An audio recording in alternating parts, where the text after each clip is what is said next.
This is the Brown Boy Wonders podcast. Welcome to the Brown Boy Wonder podcast. In this episode, my guest and I are going to discuss our top 5 gimmick wrestling matches of all time.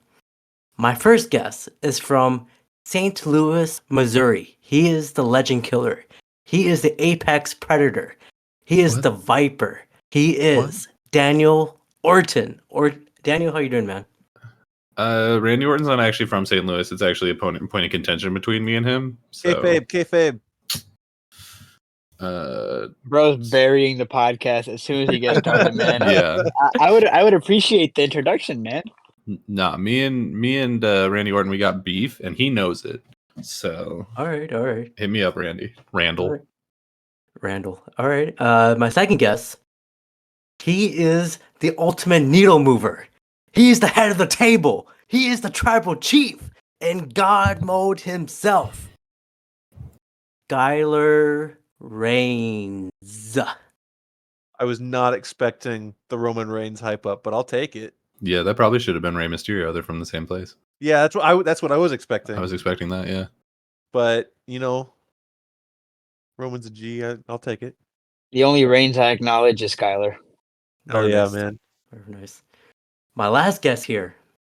He is the PWI Top 500 number 1 ranked wrestler of the year, and a Sports Illustrated Wrestler of the Year.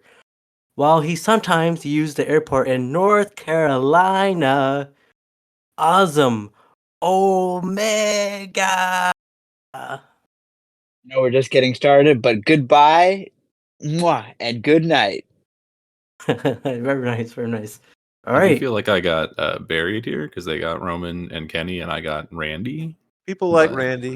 I like Randy. I like Randy. Not as much as Roman. He's coming back. Or Kenny. No, Kenny's the one to Roman beat, and Kenny honestly. are like 5, everybody, right? Randy's like, Oh, Randy's up there. I like Randy Orton. He's one of my favorites growing up. Yeah. Before he found out about the good ones. Before we ranked our top 5, I do have some questions for you guys. Hit me. All right. If you guys are catching up with AEW, I have this one question. Who is under the Devil's Mask in AEW? Oh my god. There's a couple of answers that it could be. So who are you going to? I've read a lot about. I've been reading Reddit comments. I personally am not thinking about who's under the mask because I don't want to be disappointed because like you hype yourself up and it's like damn. The most credible answer to me right now seems like Britt Baker. It doesn't make sense, but how is it both the most credible and doesn't make sense? Look, it's most credible. Meaning, it's most credible because the evidence is like right in your face, right? So number one, Maria has not been a part of the Kingdom, and Adam Cole has not officially reunited with the Kingdom. So also, if you follow the AEW the page, the Instagram page, they did a like women's Halloween like promo video, like a music video type thing with Doja Cat, "Paint the Town Red," right? Yeah. Right. And when it said, when she says that one lyric where it's like "she the devil," and like Britt Baker's face like was her B-roll was like in that lyric. So I don't know, man, but it could be anybody, and I would take it. The storyline is awesome. What do you guys think? Anybody that's not, I don't know. Well, obviously we know that, and this might be controversial, but there ain't nothing wrong with Roderick Strong's neck. So for a minute there, I was thinking like, is he doing stuff because he's got beef with Max for taking Adam? But just on Dynamite this week, the Acclaim got beat up by 3 dudes, which like that's gotta be the Kingdom, right? Mm-hmm. Maybe. So like the You know, question is, Roderick Strong is a pretty good shout, actually. That's one name I haven't read. The only thing that is throwing me off, and maybe AEW is doing this on purpose, the first time the Devil beat up Jay White, it was like a really like scrawny person, like yeah, basically someone that could be, like woman size, so like Britt Baker. The second time the Devil showed up, they was a lot bigger of a person, and then the third time it was like an average build person. So it could be Roderick Strong. yeah, it's. I don't know if I put too much credit into like who's actually portraying the devil like time after time until they get unmasked, because like they could be switching up just to trick people, or I mean, I doubt AEW would do this with such a big angle, but there've obviously been times in other companies where it's just like, we don't know, we'll figure it out later. So I don't know. I keep thinking like it could be Roderick. Obviously, the name that's going to be thrown around no matter what is CM Punk. I, Yeah. I don't. I'm not. It's not I'm Punk. not putting credit in that. I'm pretty No. sure he's showing up at Survivor Series. He's fired from here. Crybaby, man-child Punk. I will say it would, storyline wise, it would work if it was Punk, because Yeah. the him and MJF never got the title blow off that they were gonna have. But I don't see that working for anybody. I don't know who the real winner is there if it's Punk. I, I will I'm say, thinking. I'm thinking it's he got involved with CM Punk. It's Jack Perry. I think it's Jack Perry. I saw that name on Twitter uh quite a bit. Like a lot of people were saying like, "Oh, what if it's Jack Perry?" But they were saying that as like a negative thing. Oh, so remember when like CM Punk and Jack Perry got into that fight because Yeah. Jack Perry wanted to use glass or whatever, Yeah, and yeah, they yeah. just threw They threw the Bowens through acclaimed the glass. Bowen through the glass. So Jack Perry's a good shout. I really like Jack Perry. I don't think he needs the devil gimmick. He should just stick with that, like, I think the pretty boy gimmick was really working for him very well. It's the total opposite of Jungle Boy, and he doesn't like. I feel like if Jack Perry's a devil, it would be people would be confused because he's not super over right now. People think he can't talk and shit. But I Mhm. think that like I wouldn't be mad as him, being the devil, but it doesn't have as much longevity as any of the other choices, right? yeah, yeah. Oh, it could be more than two people, like you guys said, but we'll see. Yeah, I mean, it's definitely a group of 3 at this point, right? Like that's what we know. Well, 3. I 'Cause there think was it's. the I devil and think. 2 goobers. Well, I think no. This Magoobers. week there were 3 goobers, and then the devil Oh, was like Yeah. cut in. So that's why I think the 3 people working for the devil are the Kingdom, Roderick Strong and stuff. I mean, I or it see. could I be have Roderick. not. I don't know. There's so So many different little paths that it could take that I really don't Yeah, have a definitive answer. the devil been mask was watching in week to Adam week. Cole's locker at All In, and Adam Cole could be the devil, and 3 of the kingdom could Yeah, be the goobers. I was thinking like Adam, like either they'll say like kayfabe, like Adam's not as hurt as he is, and he's been doing stuff, or he's never beaten anybody up like other people have, dressed as the devil, and he's the something. Adam Cole might very well be involved. Uh, Yeah. maybe it was originally Adam Cole, but then he broke his foot, and then they picked someone Mhm. else. Dude, I was there. That looked terrible. Like, I stopped watching the match. I kept watching Adam Cole like limping on the apron and like talking to Doc Samson and stuff. Like, yo, like the dude is for sure hurt. It was heartbreaking because it's like, dude, didn't you just come back? Now something as trivial as jumping off that and Yeah. blew out both his ankles. Yeah, So I man. haven't been watching week to week, so I'm just gonna throw out one that's not true. But when it becomes true, then people will know that I'm psychic. Oh, Paul White.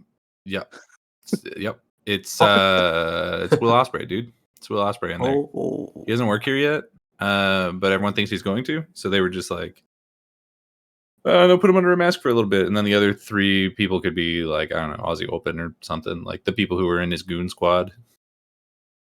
I like Osprey. He's best wrestler on the planet right now. But And he's Osprey, the I devil. think he's going to be leading Don Callis family, And Oh, I'm yeah. pretty sure Kyle Fletcher is already in Don Callis' family because Mark Davis is injured. You know, Nah. one name that I heard thrown around was Kyle O'Reilly. Oh, Oh. yo, that'd be so sick, bro. Wow, that'd be so sick. That would be quite the pop if that's Kyle O'Reilly's return. He's the devil. He is Yeah. slim. He is slender. Yeah. Wow, dude. Okay, we got some good names there. Got some stuff to think about going Yeah. forward into Full Gear. When do you think we'll know? Maybe Revolution? That might be too far. I don't know. Well, as far as like when we'll know who the devil is. Yeah. I think it'll be at World's End. That's why I bought Yeah. those freaking tickets. That's I was also thinking Full Gear's too soon, Revolution's too far, World's End is a big show. So get this, Maybe. right? Long Island MJF hometown, World's Yeah. End. It could be his world ending. It's also his like kayfabe. Well, I think kayfabe. I think he has signed an extension. They're not saying it. Yeah. His contract expires in 2024. I think MJF's entire world comes crashing down at World's End. I do Yeah. not think Jay White wins at Full Gear. I Mm. think that's. I mean, well, actually, Jay White could win. I want Swerve to take it at what do you call World's End Yeah. and just destroy MJF. Even though I love MJF, and Yeah. then he becomes like just totally shattered in 2024. Dang. I mean, he's Yeah, my scumbag. He's all our scumbag. Of Yeah. course he is. You got to think. So is the play for World's End? Is it gonna be a Samoa Joe rematch? Because like, it seems like maybe we don't know who MJF's tag partner will be at Full Gear, but it seems like he'll finally like give in, say Samoa Joe, come help me. Samoa Joe will show up, help him, and then beat the snot out of him, and that's the next thing potentially. I have a feeling, and well, not a feeling. I really hope that AEW debuts like their rendition of an Elimination Chamber. Spoiler alert. But as Elimination Chamber type match, so that basically they have like 5 dudes, vying for the title. Like it would be a perfect match where everybody looks strong. One person comes out as the victor, and everybody's story gets a good payoff, right? Like I think it's insane how MJF has that huge target on his back, and he's got like everybody wanting to kill him. So a match like that could potentially really Yeah. make things spicy without putting anybody on the back burner, letting anybody down booking wise. Like everybody comes out strong. I think definitely MJF's title reign will end in like a big multi-man match. It won't just be a one-on-one. Yeah, probably so. Yeah. All right. My second question is, since we're approaching to Survivor Series, and they usually have their traditional 5-on-5, my question is, if there was a WWE versus AEW type of match, who will be in whose team? Oh boy. Come on. Okay. Okay, well, Let's start with AEW first, since we were talking Okay, about. So It's let's gotta be do Kenny. team captains. Team captains are Kenny and Reigns, right? That's like a Yeah, no-brainer. sure. yeah. Okay. Oh my god. It seems obvious to say the Bucks, but I don't want to chew up half the team with the Young Bucks. Yeah. I think you It's want gotta Darby be Allin in all there. singles guys. I mean, has there ever been a Survivor Series where a tag team was like a part of a thing? I'm not even Oh sure. yeah, for There sure. were, There's been 100 like the Survivor first Series. couple. For the first couple, they did 5-on-5, and it was a nightmare too because literally there's well, I guess like 10 people, but back then everyone had managers, so all those people around the ring. Yeah, so there was a tag team Survivor Series. I thought that you were asking, has there been one where 2 of the 5 people were a tag team, which has also no, happened. That's But obvious. that has happened. Yeah, that's what I what meant done by has. that question. Oh, okay. Well, then I answered the wrong question. Oh, I mean, you still provided some insight. I didn't even realize there was a tag team Survivor Series match. I'm so out of the loop. There's a Yeah, but reason then they they don't found do it us. anymore. There's too much. Actually, am I crazy? Did they do that when they did the Raw, SmackDown, NXT Survivor Series? Wasn't there a tag team Oh, thing? And I believe so. there was just like a maybe? million people in the ring. I believe so. There was. That's Was It's like a that the one- lumberjack match in the ring. yeah, basically. I remember there was some match where it was elimination, but if your tag partner got eliminated, you were out too. So that might have been Yeah. that one. I think that's that, and it's just really confusing. Yeah. Anyway, I think MJF's Okay. got to be on Team AEW in this one. Like, I think the three that I would be shocked if they weren't on there would be like Kenny, Mox, and MJF. I think those are like kind of the So- faces, so they got to be on there. Darby I don't Allin mean Hangman- the baby faces. But like, Hangman has to be there. Hangman is literally the main character of AEW. Yeah, So it's Kenny Mox, MJF, Hangman, Darby Allin. Darby Allin. yeah, I want to say maybe. I want to put Orange Cassidy instead of Darby. That would work. Prince Nana. You you can be can the I manager. will spice things up. I'll spice things up. We'll have Jericho as the special referee. Sure, you can do that. Well, if you have Mox on one side, I think Seth Rollins has to be on the other. Oh yeah, he's a lock. yeah, Definitely a lock. I mean, if it was actually being booked, they would probably just put the Bloodline over there. To be honest with the you, full bloodline. yeah, Bloodline against the Elite. I mean, I would pay big money for that match. it honestly, would probably just be Bloodline versus the Elite. Like that. Well, I that mean- would be the one that would actually get pitched. But Cody. Oh, what's Cody's- what Yeah, side? yeah, I guess. Well, he's got to go on the WWE side. He and then chose everyone can WWE. Make fun of him Yeah, for Cody breaking takes- his Cody tit takes the 2 seconds pin. in. Imagine Cody takes the pin or not. Like it depends, like who's bankrolling it. If Vince McMahon is bankrolling it, then like Cody pins Omega, right? Like some bullshit like that. Yeah. maybe. I don't So know. we got Reigns, we got Cody, we got Seth. So that's 3 right now. Another 2. Well, if it's like, if it were like recent, like today's popular people, LA Knight would be in the conversation. Sure. Yeah, probably. I put Rhea Ripley on there just cause she can go toe to toe with I anybody. mean, she could, but Let's see. I saw Would her Lesnar live. show and- up? yeah, I mean, like, because Oh. Lesnar is like one of their big guys, but at the same time, it's like, would he do that? I don't know. I don't know. I really enjoyed seeing how happy Brock Lesnar is the last like 2 years. They let him start wearing a cowboy hat, and suddenly he likes coming to work. The dress code Yeah, off. he- Does- one I more. don't know. I'm guy, struggling one more to. guy. This is sort of one of my problems with WWE is that like they have a very small number of people who are at the absolute top, and it's the 3 we already said for sure.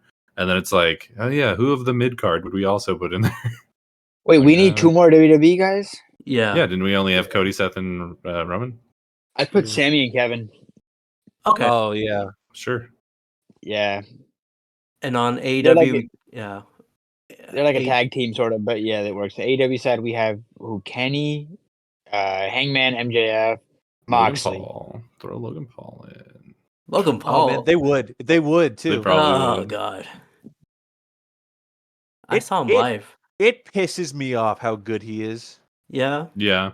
Like, and I know that they say like he like rehearses his matches a million times before the actual go ahead, Mm. but still, it's. I I mean, hate you. Stop showing up on my TV and stop being good at the thing that I like. stop being so good.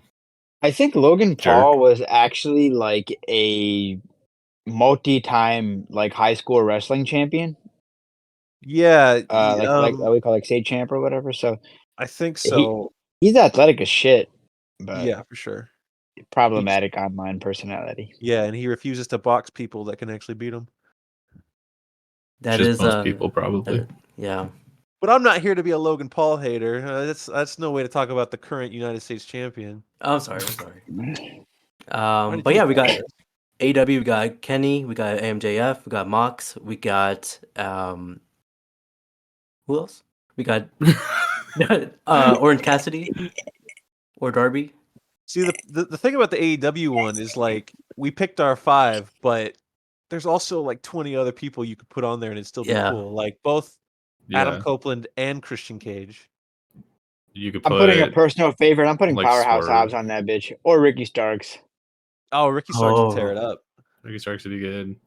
I think Swerve has to be in that conversation. Yeah, I think it's Swerve is the yeah. problem with Oh my Ricky God. Starks is like he'd be in the match and then some WWE people would try to like put a sack over him and like take him. Try to kidnap him. Yeah, Particularly like, Cody Rhodes. It would be Cody. yeah. I would prefer, I think, like if I was booking it, I would prefer to do people who were not like specifically known for WWE. So I might not put Mox in there. But he is the right answer for this question. Yeah, he is literally like the flag bearer of the dude does not take a vacation. No. Well, he keeps trying, and then somebody like quits or punches a dog or whatever, and then he has to get dragged back in. All right, but now my Oh, next man. question is: out of those team, who's gonna win? Who's paying for it? Let's say That's it's why like as a that forbidden question- door. that question is why we'll never see this. Yeah, I mean, literally. Let me help you out with that. All right, another team interferes, right? Oh, Team Impact. You get Alex Shelley. So on that team, you have Alex Shelley, Kazuchika Okada, Mhm. and one dude from AAA, one dude from CMLL, and like friggin' what other and Nick Gage from GCW, and they Oh, just beat the no. shit out of everybody and leave. That's how that match ends. Oh That'd my be goodness. great. And then Nick- like halfway through the jump, they like the dude from AAA and the dude from CMLL, they start fighting each other. Like, no, that's not what we're here for. Oh wait, no, stop. Friggin' like Conan comes out the back, trips on his shoes, tumbles down the ramp. Yeah, I Nick don't Gage know if Conan like can still walk out the back at this point. yeah, bro, super sad. Dude's a zombie. I was gonna say like Nick Gage gives someone hepatitis on some Abdullah the Butcher shit. Man. Oh no. I don't want him to be near me. That's Dude, not up to you. That's up to him. Yo, bucket list, man. I'm trying to go to a Boardwalk Hall GCW show and just like throw chairs at people, bro. Like I Yeah. Well, be just don't know when safe. tickets come out. Yeah, All right. I'm going to hazmat suit. Dude, honestly, you have to. But yeah, let's get into our gimmick matches. But before we start that, sorry, people were like, what are gimmick matches? If you're listening to the first time or you never watched wrestling, well, gimmick matches tend to be more memorable than regular matches due to their uniqueness and the lasting impression that they leave on the audience. The goal of the wrestling gimmick match is to provide a different experience for the audience, ensuring that they will remain invested in the match and the ongoing storyline. I'll go with you, Daniel. What is your number 5 of your top 5 gimmick matches? So I don't know if this is already cheating, but for number 5, I put 2 matches that are basically the same match. Just one is like the higher production value version of it. So I said a casket match or like a buried alive match because I feel like that's the same thing. Yeah, can I jump in really quick? Yeah. Casket match is also my number 5. Yeah, there we go. Oh, It's okay. good. It's a good one. It's one of those ones where like I feel like you have to have one of the people in it has to be like grave themed or whatever. Like you've got to have a Taker or a Darby, which makes it a little bit rarer, which is nice because like some of the other ones that I have on here are really common, but like this one feels like a very special occasion when they whip it out, and so that's always nice.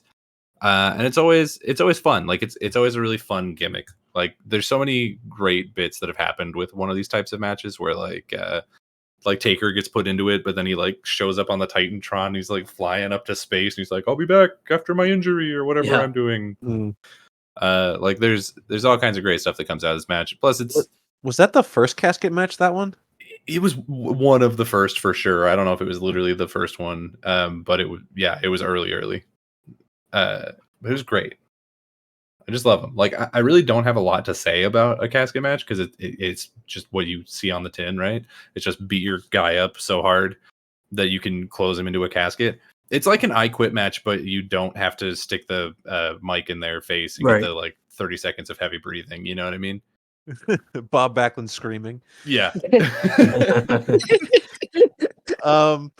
Yeah. For me, 90% of it is the visual of just closing the casket on your opponent. Like that is such a visual like stamp of like this feud's over or this not normally it's not actually over because I think Christian Cage like got thrown in the casket recently and then still feuded with Darby. But yeah, it's just really great. It kind of goes hand in hand what I like about casket match with like a tables match where put someone through the table, like, oh no, they almost went through the table. Oh, they escaped getting put through the table. Same thing with the casket, but I just think the casket is more themed, more fun, cooler. Right. So I actually didn't even consider this as a gimmick. Like it didn't come to my head because there were so many good gimmicks. Yeah. The casket match or the coffin match is, like you said, themed. So casket match is straight Undertaker. You know, like I'm so sour on the Undertaker with his MAGA. Everything he's Oh, done has been Oh, erased for me, yeah. right? 100%. Yeah, like What do you call it? I, He's just a show. But I anyway, started losing love for him even before I knew about that. Whenever he was just like, back in my day, we used to do crack and throw knives in the locker room. Yeah, we that used kind to of we used to stuff. shit in each other's bags, It brother. was the best, brother. I've been over Undertaker since he lost to Reigns at Mania, and he had the moment where he took the hat off and he took the gloves off and he's like, I'm done. And then he wasn't done for another like 3 fucking years. Yeah. It's like, dude, you No, kind of he blew just all your mystique, he man. just showed up on a random episode of NXT to help bury AEW. And it's like, Yeah. all right, how's Literally. your retirement going, dude? Now, to add to what I was gonna say, coffin matches with Darby, they're just cool. It's just a reason to get hardcore. Nothing super special, but it's a good blow off to a feud. So I was actually now buried alive matches are dope, right? Because you don't need to have any death or spooky or like fantasy gimmick. You can just have two guys that literally want to kill each other, and like to see, in there was a WWE game, like I think it was SmackDown 2007, SmackDown Raw 2007, where you could, you had that like bulldozer thing that would like, Right. after you put a dude in the casket, such a cool visual, bro. When I went to Revolution, this year, right? That was this year. That was this Yeah. year. And it was Christian and Jungle Boy, and I was sitting on the side, like the hard cam side, so like I could see from if I looked to my right the whole like the mud and everything, right? Like, bro, Mhm. that shit went hard, man. It was so cool because like on TV it's a spectacle, but in person you really see the effort the two performers are putting to not mess anything up, make everything look super hard hitting and like super believable, right? Like and it's really hard to keep the entire arena captivated when you're just fighting in one corner the entire time, right? Not everybody can see, and they just did a fantastic job with that, right? So hats off to them and anyone that didn't done a friggin' actual buried alive match with in the left corner by the stage. Super dope, super dope. Yeah. Nice. Yeah, I guess Skyler, you said casket match as Yeah, match as well, mine's right? the same as Daniel. Yeah. Gotcha. Azam, what's your number 5? My number 5 is it's kind of the same match, but there's two match types just like we said before. So I have a dog collar / strap match. Okay. So now these are some matches that like they were really big. Like if our dads, people like our dad's age, would be watching wrestling. Like big in the '80s, this was a huge, like Mhm. feud blow off because like they didn't really have super hardcore gimmicks there at that time. But then you would see guys like Vader and Sting and like Flair and friggin' like guys like I think Greg Valentine, those types of dudes get super bloody and stuff. And it would just be like and people thought wrestling was real back then, right? So Yeah. they was just, really beat the shit out of each other. I think that AEW has did a really good job of reviving this gimmick match. Most notably the dog collar match with Brody Lee. That was just, such a crazy, like action packed, like up to the tits. And then most recently also we had Ricky Starks and Bryan Danielson, man. That was a Yo, good one. that match, like Ricky was already a made star, but that match showed me like, yo, Ricky really has that dog in him, bro. Mm. Like Bryan Danielson is going to push you to your friggin' limit, right? And like it's like, are you really that guy to be able to hang with Danielson, especially in a match where there's like, dude, Ricky's like chest and back afterwards was covered in welts, right? Like he is that dude. Bryan Danielson is that dude. You know, and this match is awesome because usually like the chicken shit heel always wants to escape, right? But there Yeah. is no escape. You're always tied to your opponent. And it just to have less space makes it harder for the guys to, I guess like take breaks or whatever. And it just, they got to really go, full steam for the entire length of the match. And it makes you really appreciate the visual and the effort that they're putting into it. It's so dope. So dope. Yeah, Yeah. there's one match. It's the Cowboy Bell. It's the same thing, the strap match, but it's with JBL and Eddie Guerrero back in like 2005 or something. That was a bloody Mhm. match as well. Dude, those guys just beat the shit out of each other, man. And I don't think that was a gimmick like bell, bro. Like they were clanging that shit, No, giving themselves CTE, man. Rest in peace, Eddie. Yo, that shit was crazy. they legitimately tried to take each other's heads off back then in that era. Yeah, no, strap match is a good one.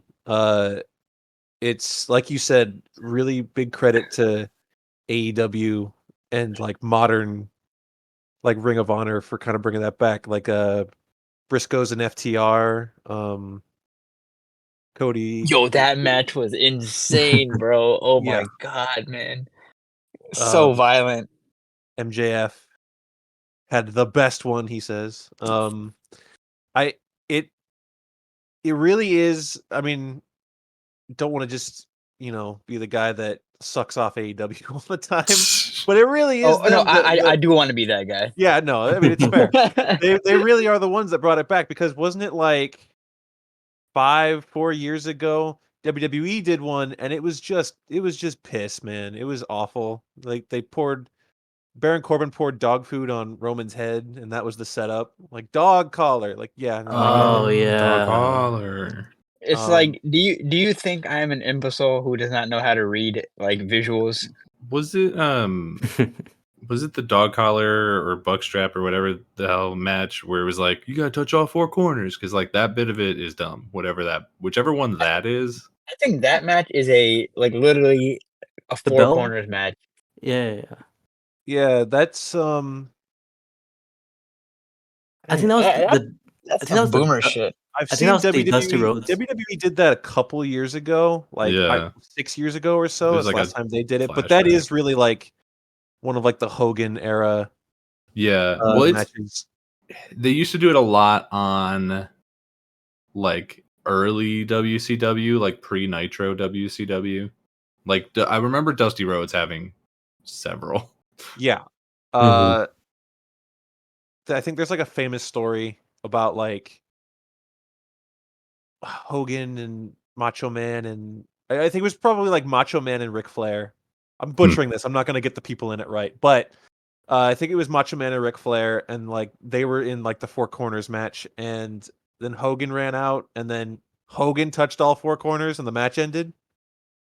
That's classic WCW. That's There was. classic Hogan, if nothing else.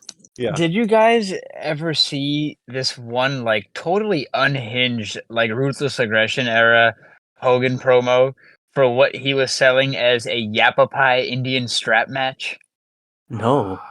Yeah. No. So, Yes, I remember the Yappa Pie strap match. I vividly bro, remember the the Yappa Pie strap promo match. was everything, man. Hogan is just unhinged as a promo, like, and it was just like, and I'm thinking like, first of all, like it is insanely like stupid to refer to like Native Americans as Indians, I think, because like that's like, Christopher Columbus rooted history. Native Americans is a politically correct term, right? But also like it was just Yeah. how does Hulk Hogan come up with that? Who told him, like what were they smoking in Oh, the he came up creative? with it I want to know. 100% by himself. And also, I doubt that he cared much about the political correctness of it. He course was not. from the time of wrestling where like Wahoo McDaniels was a Native American and chief, even to the point where like he was handing out the like feathered headdress to Tonka and stuff. And Wahoo McDaniels was just like some white kid from Detroit. It was like, Jesus, yeah, man. all right. I just remember the promo from Hulk Hogan. He's saying like to Vince McMahon, "Was like, I'm not the right gay guy," and Vince was like, "Oh, what are you saying?"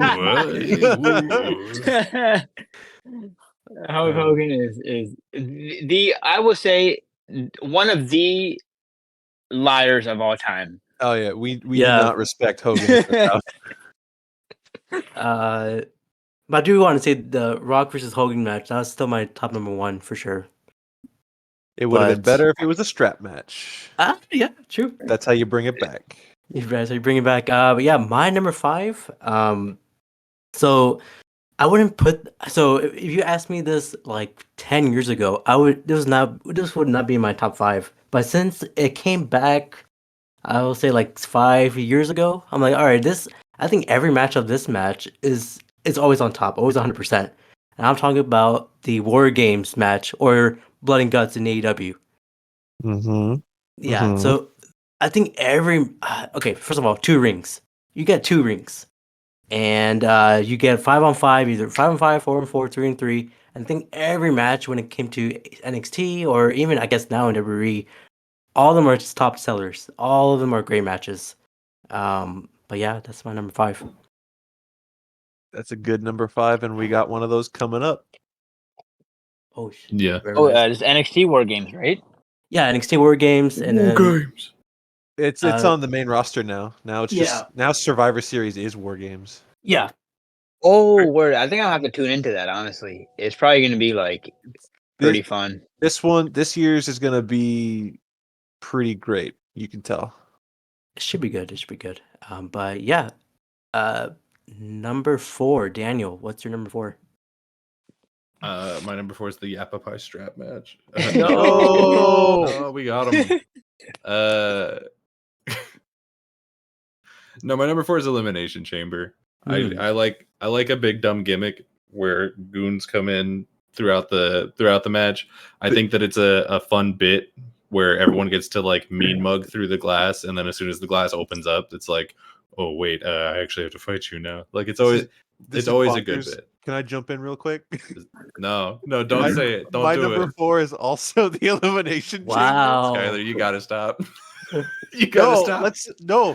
Every if time we if we can go all the way, all 5 being the same, do you want to do then number Abrar 3 has to buy us first? a steak dinner. No, keep talking about your number 4. Okay. Elimination Chamber is great. I like it a lot. I like how weird people have gotten with it. I love they do it like every other year, but it's still great every time where they like break into the cage to just wreck somebody's whole day. I think that's awesome. We love an elimination style match where it's like we got a bunch of people in here, but then we got to whittle it down to like the best 2. Like that's always great. Again, it's one of those matches that has just a lot of really memorable moments of like, God, who was it? Was it Austin Theory? Did he have one like a couple years back where he was just like talking so much smack, and then the second the pods opened, he was like, wait, whoa. Oh yeah, to Brock Lesnar. Yeah, was that Austin Theory? It was somebody. Yeah, that was a recent one. Yeah. I really like it. I think it's really great. I like that they started doing it for the women too. I remember people like jumping off the top of the cage or the individual cells. Like there's so much different. It's just an immediately different vibe to the match because it's not. It almost like breaks up the ring in a way that's really refreshing because it's not even like when you fall out of the ring, you don't fall to the ground. Like it's a flat surface. Like you're just in this arena basically. And then every so often one of the gates opens up and lets a new lion in. Like it's really fun. I like it a lot. Dude.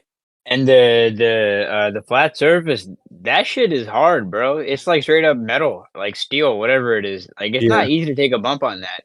Shout out to those Elimination Chamber matches. Although it is not on my list, it would definitely be an honorable mention. I know when I was a kid, I really wanted that playset with the Elimination Chamber, but when I like saw it in person, I'm like, wait a minute, how am I supposed to play with this? Am I gotta put my hands like from the top or like open it up? So I never ended up getting it. But that shit was cool. It was definitely cool. Yeah, the chambers are really cool.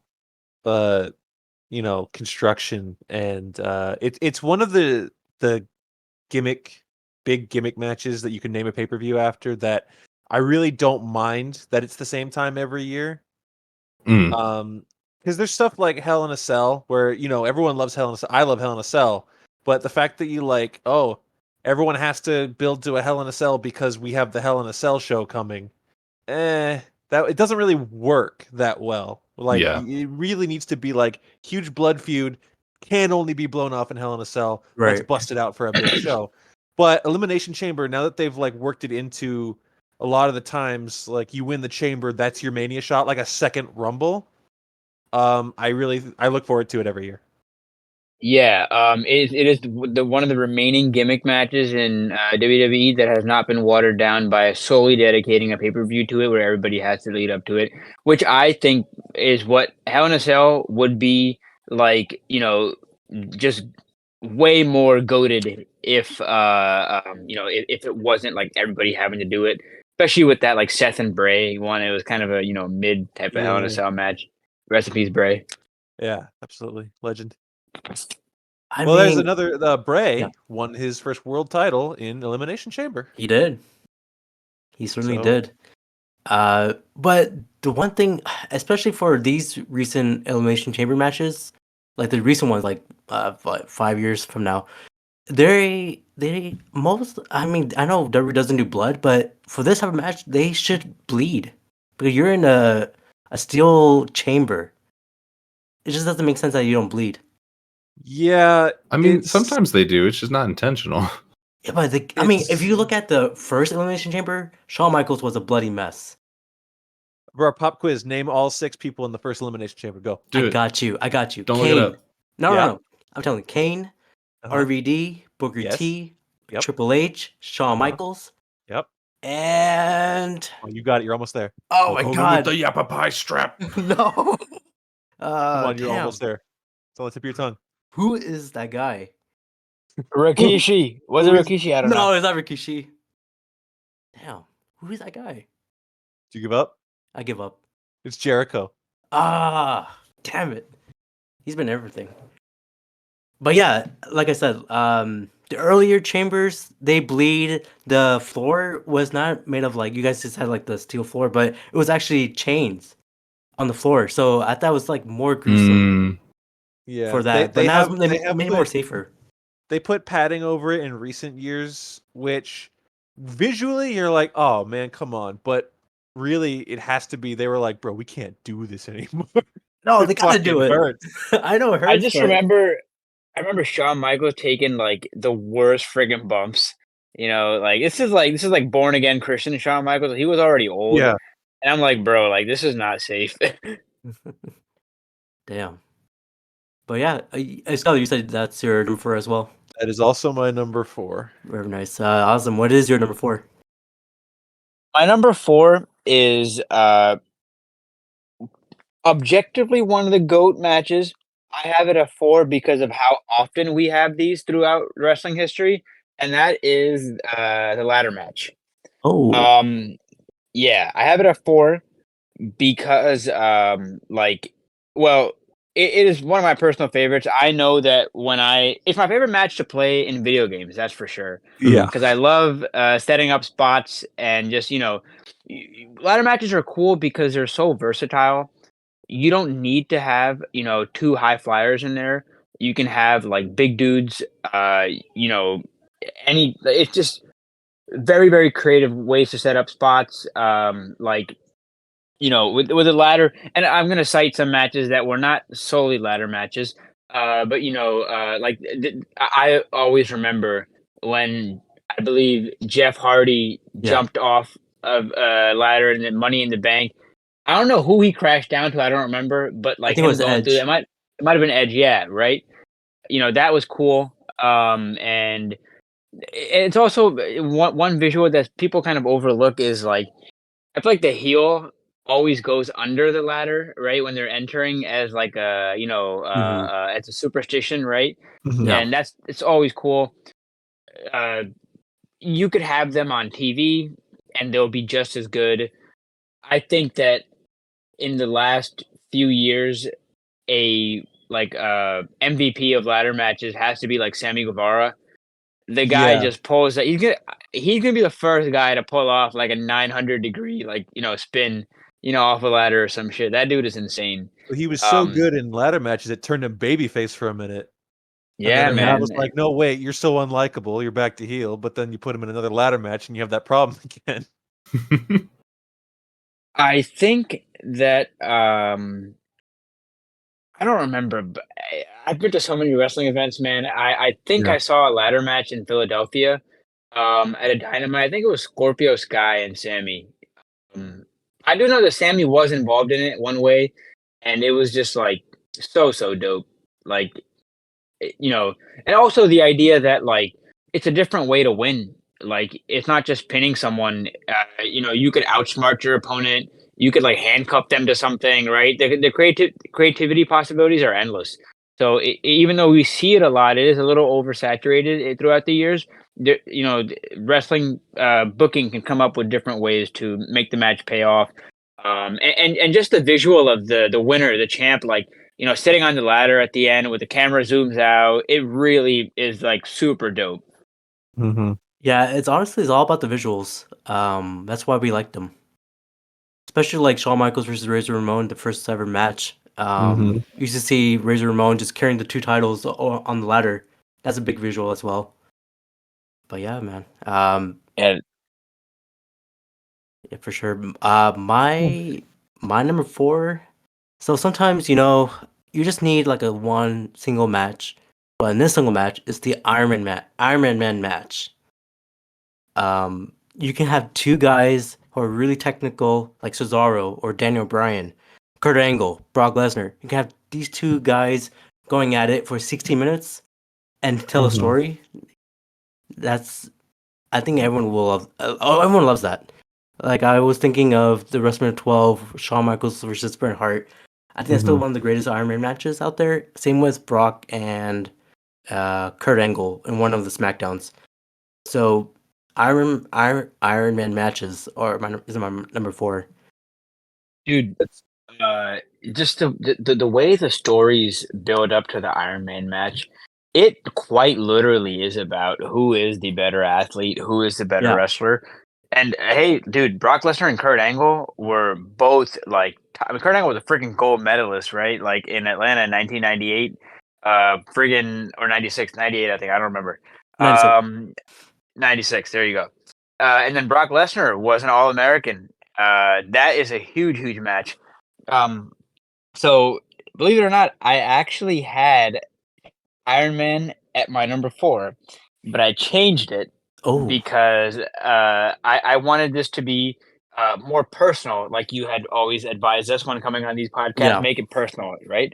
So Iron Man is objectively one of the best, definitely top 5.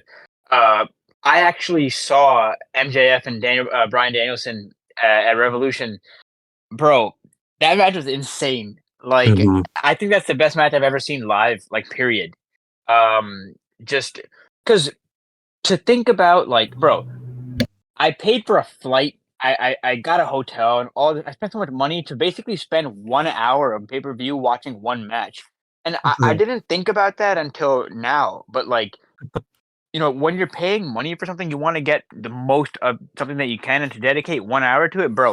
We were Definitely. on our feet for the entire 1 hour. It was just absurd, total, insanity, and it really shows that any wrestling company that puts anyone in an Iron Man match, those are really guys that you trust to keep the fans' attention, and attention to detail is everything. It is super dope. Good shout at number 4. For sure. Nice. Another nice match was Sasha Banks versus Bailey in one of the NXT pay-per-views. They I had was an going to Iron. say that. Yeah, that was one of the.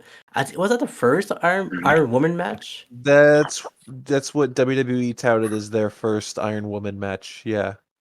Well, And that one was great. only 30 minutes. Yeah. Yeah, But imagine. I think 30 minutes is a safer bet. Now, if you do a 60-minute, like, I'll be on board if the match is going to be dope. But I think with like modern audiences, I think they feel a little bit more confident saying 30 minutes. I think if you tell the WWE audience specifically, like, all right, this is one match for an hour, they're gonna go, huh? And they're just gonna get up and leave. But Yeah, But yeah, I also really enjoy Iron Man matches. They're not on my list, but a great gimmick in those matches is when the heel gets a foreign object and waffles someone over the head with them, loses a point, and then like gets 2 quick pins. That shit's Boom. great. So evil. Iron Man matches are fun. Yeah, there are a lot of more things you can do in an Iron Man match. It's hard to say. But Daniel, Yeah. what is your number 3? All right, can we keep the streak going? Are we yeah. the same for number 3?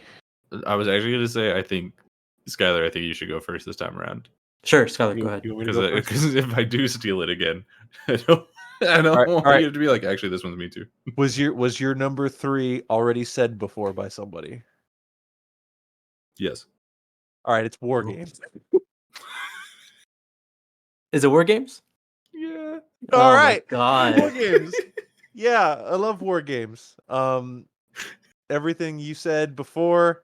I don't know. We could wrap this one up easy because it's already been We talked can wrap about. that War one Games is up. awesome. 2 Like me and rings, War big cage. It's an absolute, like, not to just reiterate the name, but it's a war in there, man. It's insane. It goes on quite a long time. You get to the match beyond. I'm kind of happy that we get to see it more because it was gone forever and now suddenly Yeah, popularity's back. the last War Games was in WCW in 2000. Yeah. And by that time in WCW, they weren't really anything to cherish. No. But That's true.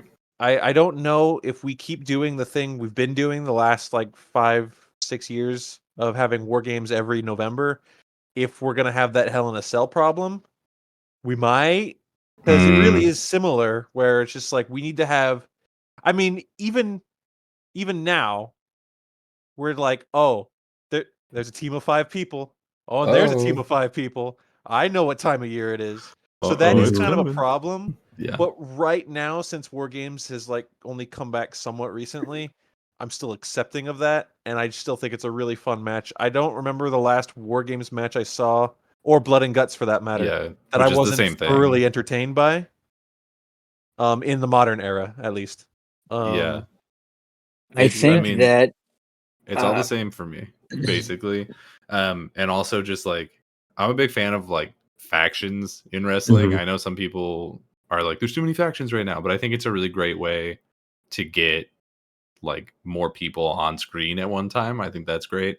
And having these factions like, you know, to go to war against each other in this cell is always exciting. Always exciting, especially when you get like dissension within there. Like I think there's that one really famous bit where it turned heel in and just like broke her knee. Yeah. Right at the beginning Dakota of the match. Kai. Like, yeah. Like there's tons of great stuff that comes out of these matches. And it's always just like entirely insane. Because typically the people who they put into these matches are like your Tommaso Ciampas, your elites, you know, people who are like, yeah, you know what? I am gonna break my whole body doing this right now. It's gonna be a lot of fun. Like I've never seen anyone in a Blood and Guts match or a War Games match to my who has just kind of phoned it in. Like there's never been a one of these matches where it's like a squash match. It's always an absolute slobber knocker. Even Pat McAfee was in one and he killed it. Yeah, against I Adam love Cole. Pat McAfee. I think he's great. Yeah. I remember the visual of one of the Blood and Guts matches. I think it's Matt Menard or the other guy. He was like busted open, just hanging on the cage. If you guys remember that. I don't specifically, but I don't doubt it. Yeah. Just Well. to quickly mention before we move on, like I do fear the same thing with War Games / Blood and Guts, that it will be oversaturated. For WWE, they kind of like booked themselves in a corner where their pay-per-views, like they tacked it along to a pay-per-view, and like you know that like November, right, you're gonna get a War Games match, right? But I don't think the 2 Blood and Guts matches were at the same time of the year. Yeah, I think you're right. Like, so I was actually supposed to go to the first one, but then the pandemic happened. Yeah, yeah. Yeah. So it was gonna be in Newark, New Jersey, but friggin', pandemic, whatever. But the second one, the first one was in like I want to say like June, and then the second one was in like friggin' like April or something. So they do split it up. Like they build up to it, and it kind of comes as a surprise. Like, oh shit, it's gonna be blood and guts, right? Like it's like for me as someone who's like glued to Reddit and glued to the screen when I'm watching TV for wrestling, like I it always kind of sneaks up on me by surprise, right? So I think that they do a good job with that for sure. Yeah, Definitely, I definitely. agree. But yeah, War Games coming up. But what's also coming up is I believe is Azam. I think you guys picked number 3, right? War Games for you guys. Yeah, that was our. Both me and Daniel were still number 3. Oh my Yeah. goodness. Okay, Same. Azam. What's your number 3? My number 3 match is um a Royal Rumble or a Battle Royale. Okay. And simply because there is one of the things I really enjoy is like predictions and just picking the guy that's going to come out at 30 to win. Because like I think it's a given that whoever comes out last is going to win the match. And I still remember I was freshman year of college when I was still watching WWE. I believe that Brock Lesnar came back at 30 and won, right? That was Uh, 2015. around there, yeah. Yeah, so, like, I remember I had it's saved in my Snap memories. I was, recording when 30 was coming out, the countdown, and I just, like, popped so hard, I'm like, I called it," right? Like, so, that's a cool memory, but also, AEW kind of does something cool where they have the Casino Battle Royale and, like, usually the Joker, the last mystery entrant is somebody that's a new debut or, I love seeing new debuts and it's a cool way to bring somebody in because it's usually right out of left field, where you don't expect them, and they go on to win the match. It's super fun. Plus, you have room in the match to do a bunch of comedy.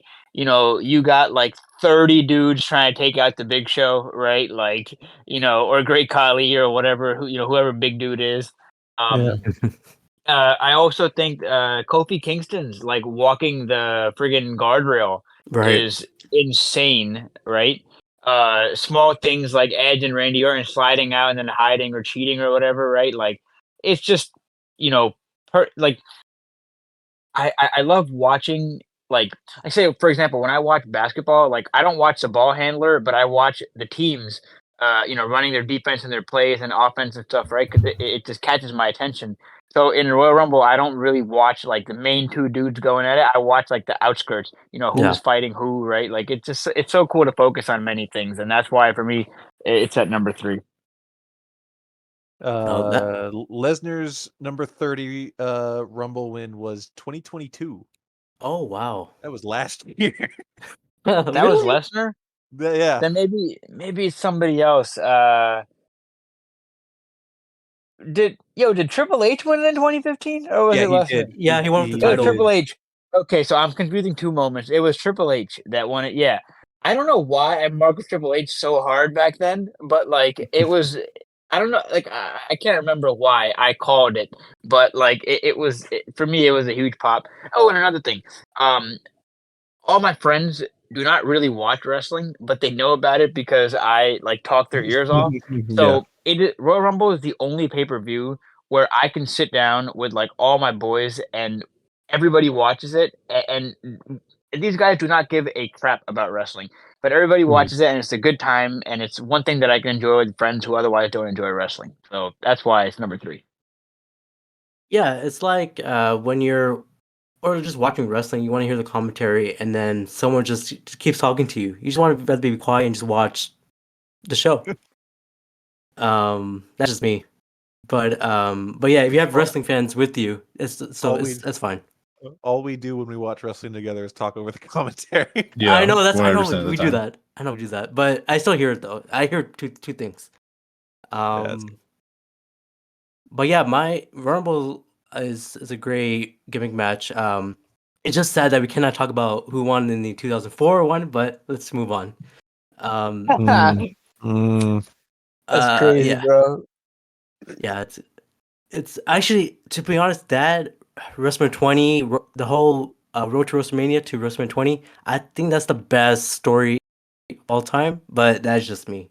My number three. So my number three, it's kind of combining of three things. You guys should know by now since I said that.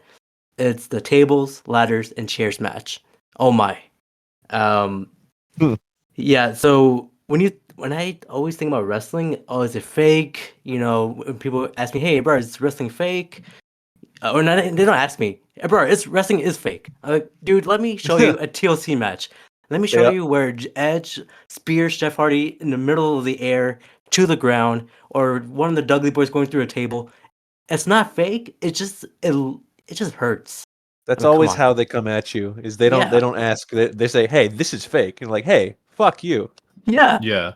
It's also like, wow, breaking news, dude. Like, you're telling me that There's- like Papa Shango wasn't actually a voodoo prince? Like, There's a whoa, no way. there's a great line early on in Mox's book where he says like the word fake. I can say it. You can't. I Yeah. like that. It But be yeah. the dudes that are like lining up in front of the theater to get like obscure anime movie tickets, right? Calling wrestling Yeah. fake. Like, Yeah. bro, like we both like the same thing. Yours is animated and mine is like real people doing it. It's the same exact thing. We can all be friends and enjoy, things. I had the exact same conversation with a friend of mine who is really big into like the Marvel movies and stuff. And he was I told him that I was going to a wrestling show. This was forever ago when me and Sky went to WrestleMania. And he was like, it's fake, right? And I'm like, yeah, dude, so's Captain America. Like, what the hell are we talking about? Like, Well, the difference is, they're both fake, but one is good and one is a terrible franchise, that Disney has just corporatized and run its course and then rebooted only to kill it again in the next like 5 years. Mm-hmm. I mean, that feels like a whole different podcast. Oh, It is yeah. a whole podcast. But yeah, my number three was tables, ladders, and chairs. There's so many good moments. If you think about the first one, SummerSlam 2000, and then WrestleMania 17, I think WrestleMania 17 is also one of the greatest WrestleManias out there, because they had like one of the greatest Rock versus Austin. They had this TLC match. They had a lot of great things. But yeah, TLC, my number three. Skyler or Daniel, who wants to start? Daniel, I'll do this one again because Okay. there's a chance. I think this is our last chance to not match because I'm like 90% sure our number one's the same thing. Okay, well, is your number 2 the ladder match? I fucking hate you so much. All right. So Wow. number 2 for me and Daniel is the ladder match. I want to take this opportunity to say I haven't seen this dude in like 2 weeks. Yeah, I have not talked to I haven't talked to him about any of this. This is not planned. Okay. And genuinely, when it comes to our taste in wrestling, I think it's quite diverse. It's usually but just very not different. in match types, I guess. Apparently. I think that but not to cut you off, but Yeah. to take it back to the beginning of how Abrar introduced this, the gimmick matches really bring the fans together.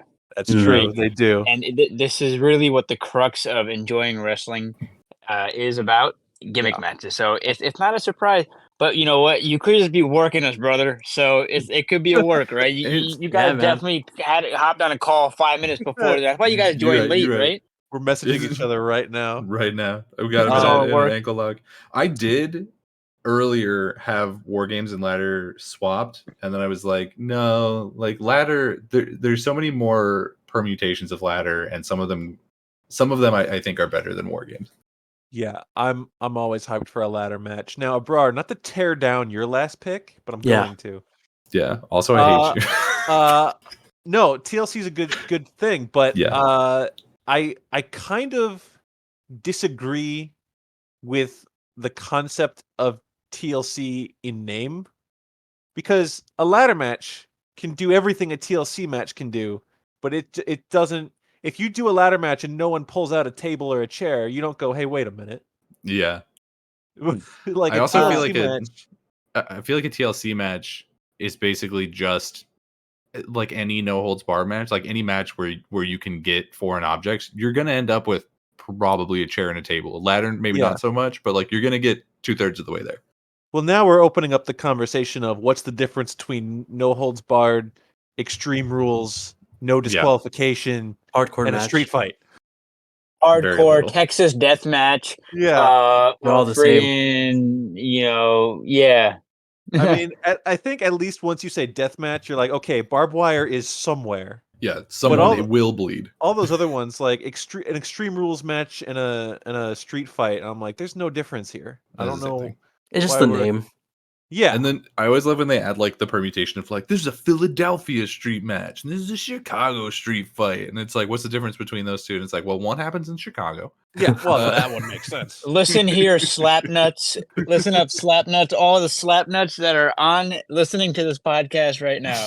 Nothing matches up to the Texas Chainsaw Massacre death match Oh, or the street fight, whatever that was. Top tier, Jeff Jarrett.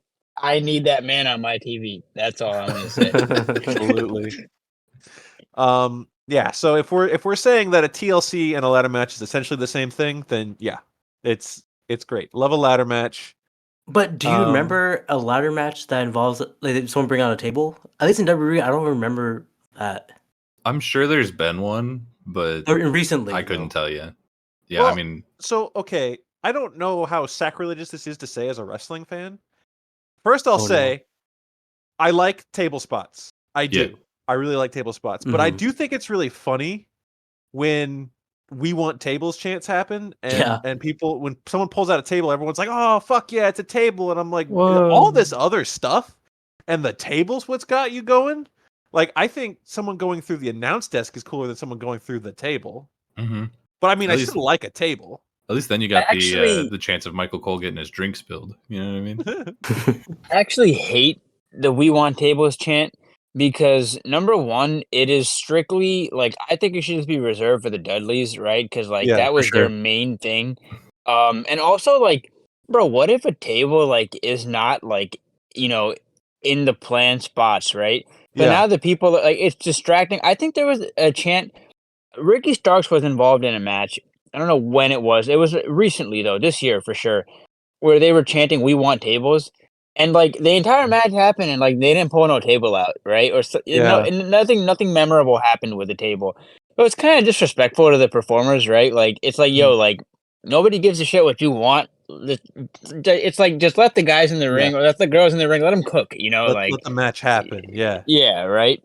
Well, Um, Azam, you're gonna hate me because I was at Monday Night Raw recently, and Logan Paul was just talking on the microphone, and I said, "We want tables." Okay, All well, right.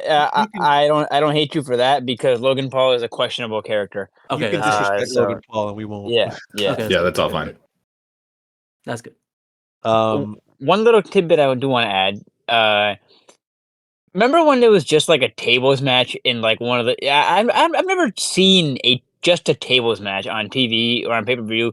It was back when we were kids and they just kind of decided to drop the entire thing. But I do know there was a wrestling game where there was a tables match. But in that game, you could like accidentally fall through the table, right? And like it would like you would lose the match or like you would end it prematurely. And Right. it just glitchy and not fun to play. So Yeah. I just do not like tables matches since then. I just prefer the TLC, rendition of it.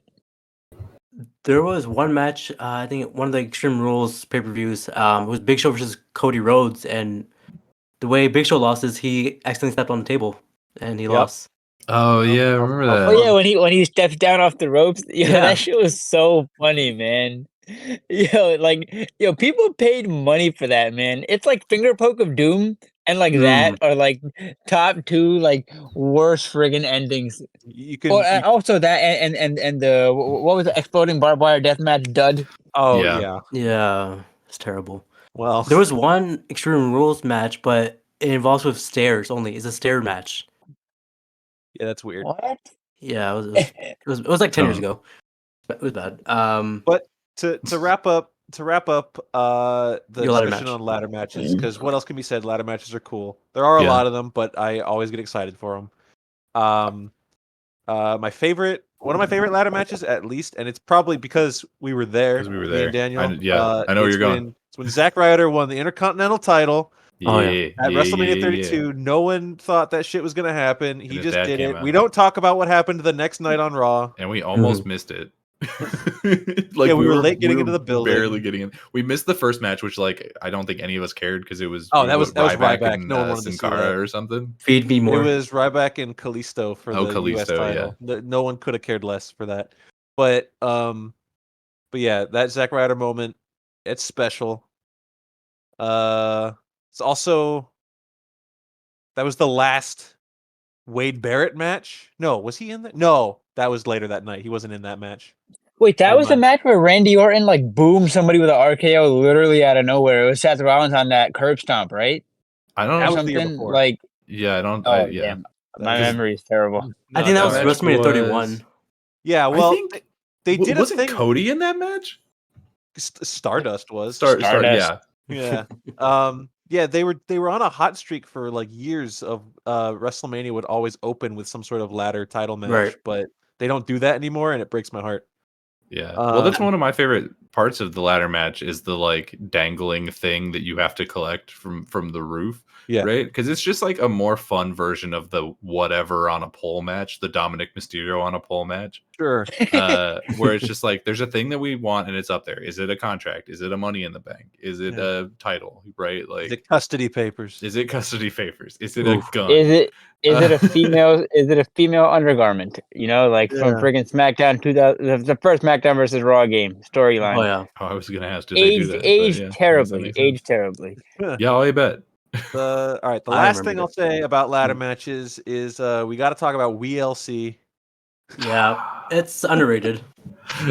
Underrated for sure. Those dudes really showed that they could do stuff. You got what's his name? Hornswoggle and Torito? Tortillo? El Torito. El Torito. El Torito and Hornswoggle, and you got 3MB out there selling for Torito. One man band. You I don't think think I've ever actually seen that match. I think I've only heard about it. I was like, yo, is that a Wii game? Like, what is that? I'm like, oh shit, Wii OC. Damn. It's only mildly offensive. yeah. I don't think we'll ever see that again though. No, Or maybe.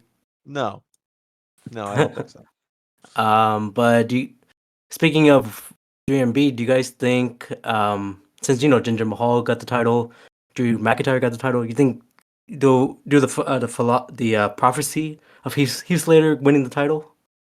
Man, He doesn't work he's- there. I honestly would be surprised if he went back anytime He's been soon. in Impact for like what 4 or 5 years, and he hasn't been close to the world title there. So, no. Damn. Yeah, I wouldn't think so. All I know is that if Heath Slater is ever given that opportunity, he's gonna make the most of it because he got kids, bro. That he Yeah. does. You know, he got kids, so I you got to ri- make the most of it, man. I was at Raw when the hashtag Give Heath Slater a Chance was at its peak. Damn. We were chanting "We want Slater," and you know what? They didn't give it to us. They absolutely did not. I was like, all right, I guess I'll leave, go home. I guess. Whatever. That is okay to champ for. That's okay to demand. I don't care if you have like Omega versus Reigns happening. I'm chanting "We want Slater." All right. Well, number 2, Awesome. What's your number 2? My number 2. This is solely nostalgia, right? The parking lot brawl. Oh, Bro, I remember like I think when SmackDown was on UPN Channel Mhm. 9 local TV, Cena versus Eddie Guerrero in a yes. parking lot brawl. And I'm a huge car guy. Just to see a bunch of cars get destroyed as a little kid was like, yo, what are they doing? I mean, now I know they got those. They were literally like, junkyard like clunkers, right? Salvage title cars that they buy for cheap and put in the parking lot. But yo, like such a dope, concept. really gets kind of creative. I love to see the spots where like they open the hood and like they like smash the hood, on the guy, leaving a dent. Going through the windshield is a painful spot. It's just it really shows like you have a limited amount of space to work with. You just gotta in the same concept of two guys wanting to beat the crap out of each other, but this time we're gonna do it with like stationary weapons. Taking hey, in AEW, and I think it's Best Friends versus was it Pride and Powerful? Yeah, What do yeah. you call it, PNP? When Orange Cassidy came out of the trunk or whatever, like that was Yeah. that was just I think it was pandemic era. It was awesome, Yeah. super dope. Yeah, you got the what's her the grandma driving the car. The mom, it's Oh yeah, Sue. Oh, the Sue. mom. Yeah, Ooh.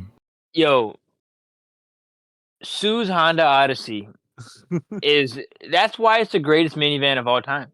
Yeah. Like Put, It's up.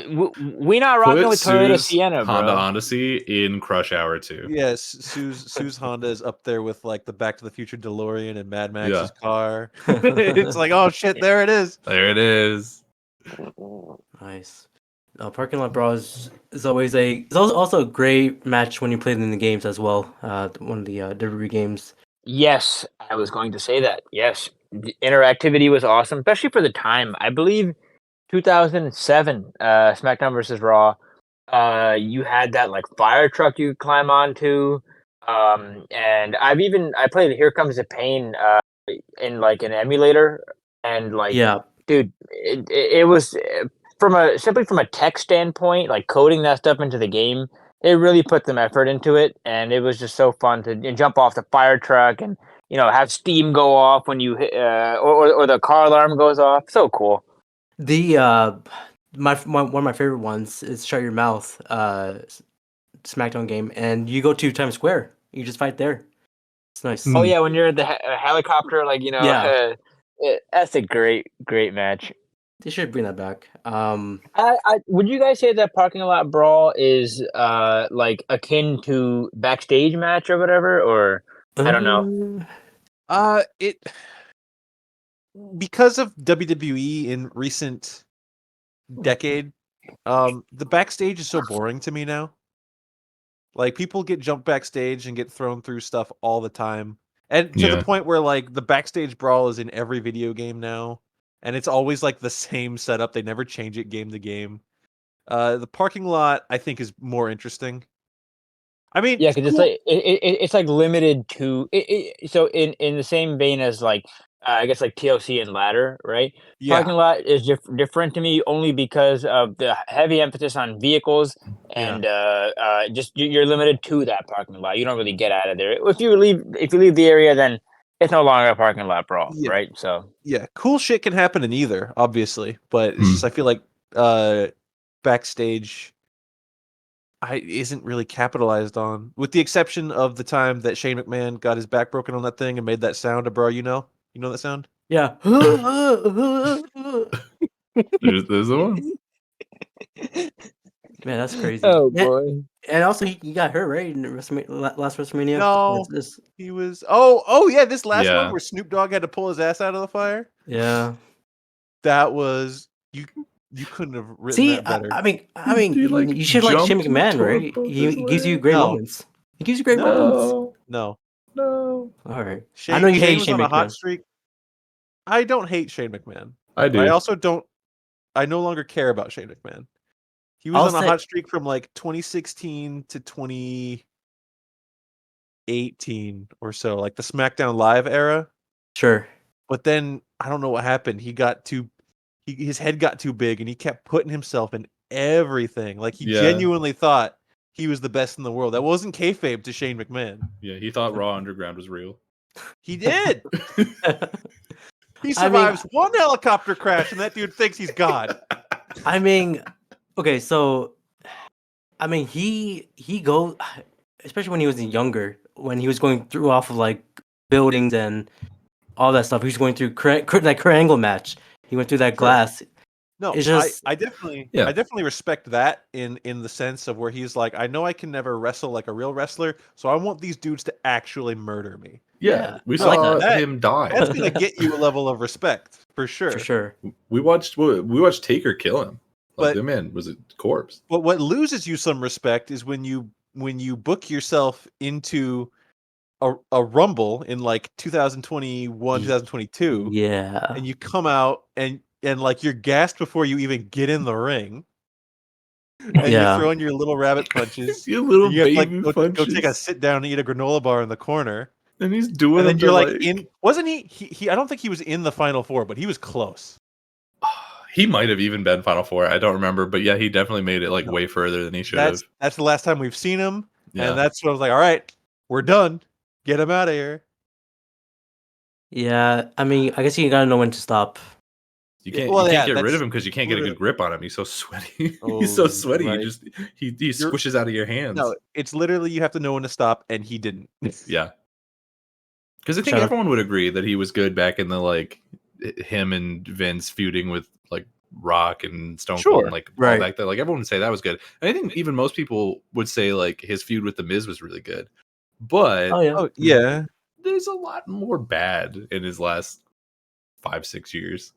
Well, his feud with the Miz was only as good as it was because Miz's dad got in the ring Oh, George was King George. and he didn't know how to square up or something. Damn. Well, remember he shout out to did- Shane. Shout out to was it George? Was it Greg? I Shout out thought it was to George. Mr. Mizanin Sr. Shout out to that. Yeah. guy. Shout out to the glass that would not sell Oh, yeah. with Kurt Both- Angle, bro. Both Damn. panes.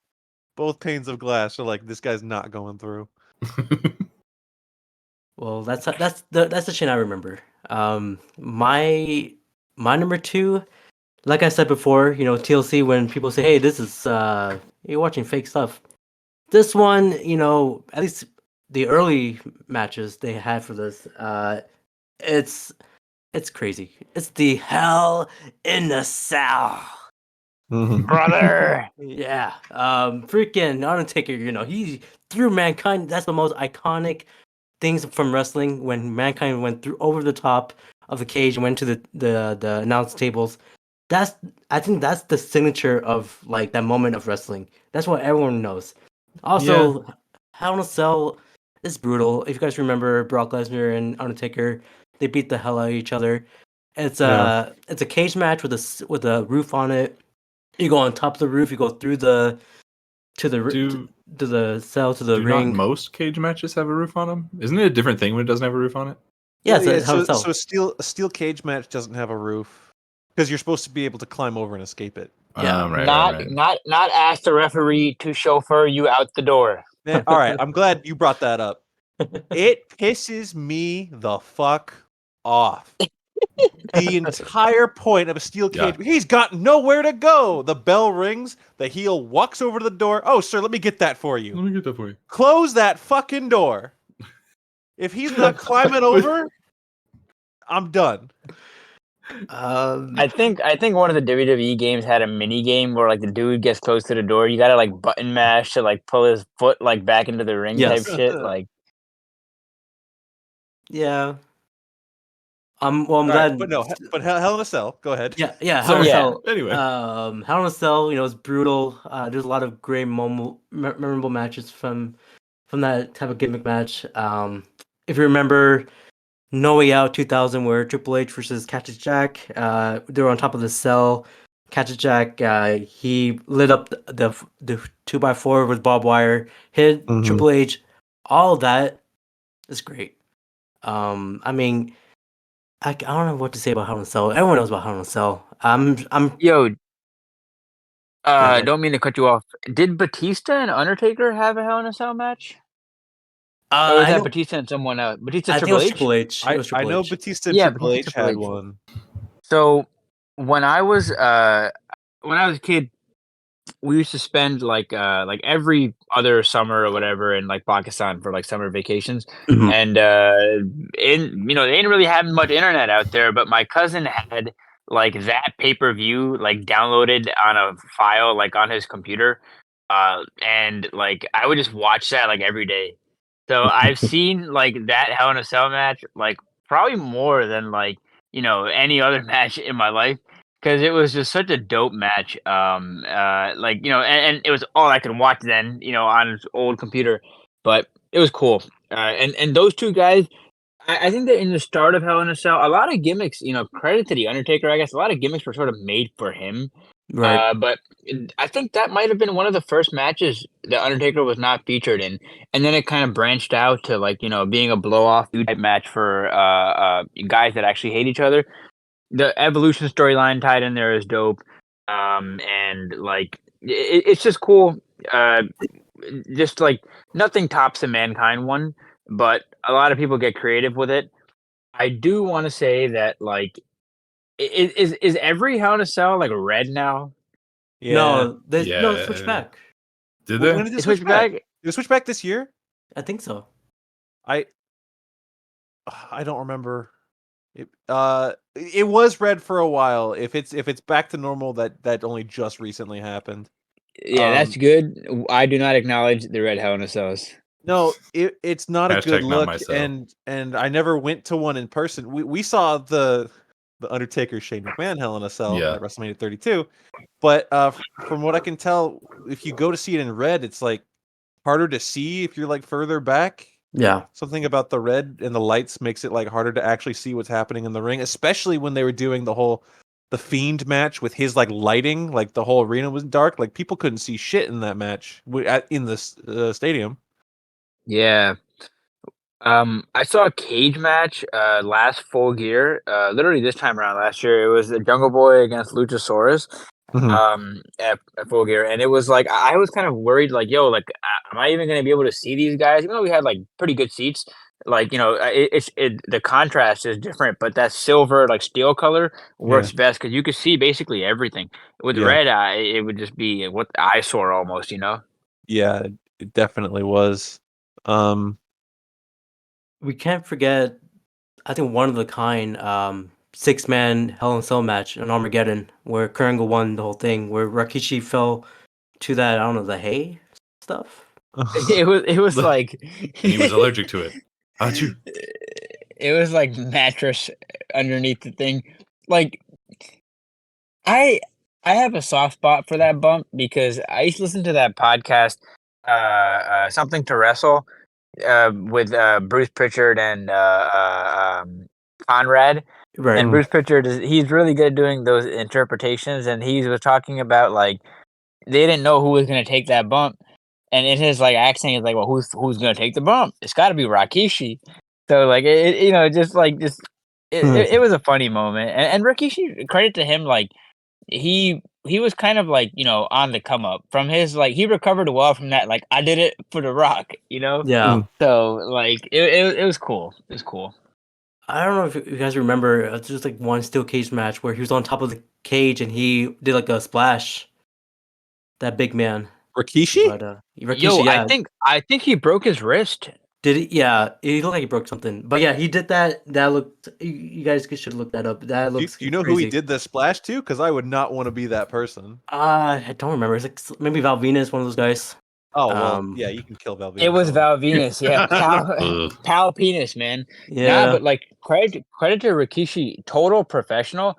Like he did that splash, and I think like Val was saying that like he didn't feel anything, right? Like it was very safe bump to take.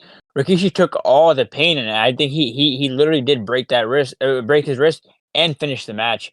So total professional, man. Like that show is insane, bro. Yeah. yeah, And the man. visual of him just like, like, oh God, like he like that, bro. Show someone that when they say wrestling is fake. Exactly. That's what no one gets. But it's okay. I need to calm down. But No, yeah. fire up. Do it now. But yeah, we're in our number ones. Let's recap. Azam, what's your 5 to number 2? 5 to 2 is number 5 dog collar / strap match. Number 4 ladder match. Number 3 Royal Rumble / Battle Royale. Number 2 parking lot brawl. and I almost have my number one. I'm gonna Yeah, I stop know. now. Good. Skyler and Daniel, since you guys got the same thing, you guys should say it at the same time. I'm right to say it at the same time. Okay, I'll just say it for both of us. Yeah, you just say it. We both said casket match or buried alive for number 5. Number 4 was Mhm. elimination chamber. Number 3 was war games or blood and guts. Number 2 was the ladder match or the TLC, if you prefer, I guess. Sure. My number 5 was War Games / Blood and Guts. Number 4 was Iron Man match. Number 3 was TLC, Tables, Ladders, and Chairs. Number 2 was Hell in a Cell. All right. Hell in a Cell. Okay, how should we do this number 1? Should we say all at the same time, or who wants to Are start? you thinking? I mean, do you think we? Well, actually, I know we don't all have the same one because someone's already said my number 1. Yeah. Uh-oh. I know I feel like nobody has my number one because this is strictly subjective. Well, before we say our number 1, what is the worst gimmick match you guys seen? I mean, the Punjabi prison ain't great. Not great. I mean, you're just, Oh my Abrar's reacting like it's his number 1. no, it's not. But I think the first Punjabi prison match was good. I mean, it was crazy because we don't know what was happening. It was the first match, but yeah, later on it was like whatever. I'm thinking specifically of the Jinder Mahal, Randy Orton one. Oh, you Yeah, didn't to like be that fair, one? that's the only one I've seen. Well, it's okay. No, I love that one in the sense that the Great Khali comes out at the end and then holds up the title like he's the champion, and then he left with it. And they had to be like, "All right, Khali, give it back." Yeah, I mean the Baller Boys took a lot of bumps during that run too. They just debuted on Dynamite. They did. They got their asses beat so fast. Yeah. I think we also have to put a dishonorable mention to like the bra and panty match, the mud Yeah. wrestling match. Yeah. Yeah. Any of that. Yeah. I can't Um, watch Or those. but the Miss WrestleMania won Oh, by yeah. Santina? Santina. Uh-huh. Yeah. Do you remember the I forget who was in it, but there was a match where they had like black bags over their head. Oh, the blindfold match. Yeah, that was dumb as hell. No, it was funny. Triple H versus D'Lo Brown. Look it up. It was so fun. It was funny. I don't think that's the one I'm thinking of because the one I'm thinking of was in like the 80s. Oh. No, don't watch that. I'm looking at like wrestling websites to see what some of the worst ones were, and some of these are hilarious, man. Wrestling Inc. on their list, WrestlingInc.com cites number 7, Hunter Hearst Helmsley versus Henry O. Godwin in a Arkansas hog pen match. Bro, what is this shit, bro? What was Like- what was the one that God, it was Dustin Rhodes and somebody else in the back of a truck going down the highway. Oh, that was the I can't remember what it's called, but yeah, that one's kind of infamous. Was it Roddy Piper? No, I don't think it would have been because it was like WCW Oh. or maybe even in wherever they were at before. Like it was old. There's that. There's of course there's the I forget what it was called because I keep wanting to call it. That's not correct. Where they were like, yeah, Dr. Death can for sure beat all these guys at real shoot boxing matches. That was and the then Brawl one for of All. the okay, and then Oh, one of the smoking guns like knocked everybody out, and they were like, well, damn, I guess we'll have you knocked out by Butterbean now. Yeah, Butterbean creamed I it guess in we'll have the Butterbean wrest- whip your ass. Yeah. There's that. Mhm. I'm sorry, man. Go ahead. No, I was thinking about the Hell in a Cell dog match with Al Snow and I think Big Boss Man. The pity or something like. They had dogs in it. I pitied the full match. I don't remember that. What about the Kiss My Ass match or with Sheamus? It was Kiss Me Arse. Yeah. Kiss me arse. I was gonna And then- say the Jerry Lawler kiss my foot match. Oh man. He didn't want to get his butt involved. Daniel, what do you think about the old NWA Skywalkers match? Is that the Matches? They did it one- multiple. Is that You the have to- one? You have to climb on where- top of that big scaffolding and knock your opponent off, but they had to be really careful about it, or else they would actually die. Okay, so I think the only version of that I saw may not. I don't remember where it was. It might have been NWA. Yeah, It was. I don't think it ever survived all the way to I WCW. can't imagine it would have. But they did do it for multiple years. It was Cornette and the original, like, what were they called? The Something Express, Midnight Express, Hollywood Express. Midnight Express. It was Cornette and the Midnight Express, and they were. I think that match was actually versus the Rock and Roll Express. Oh, okay.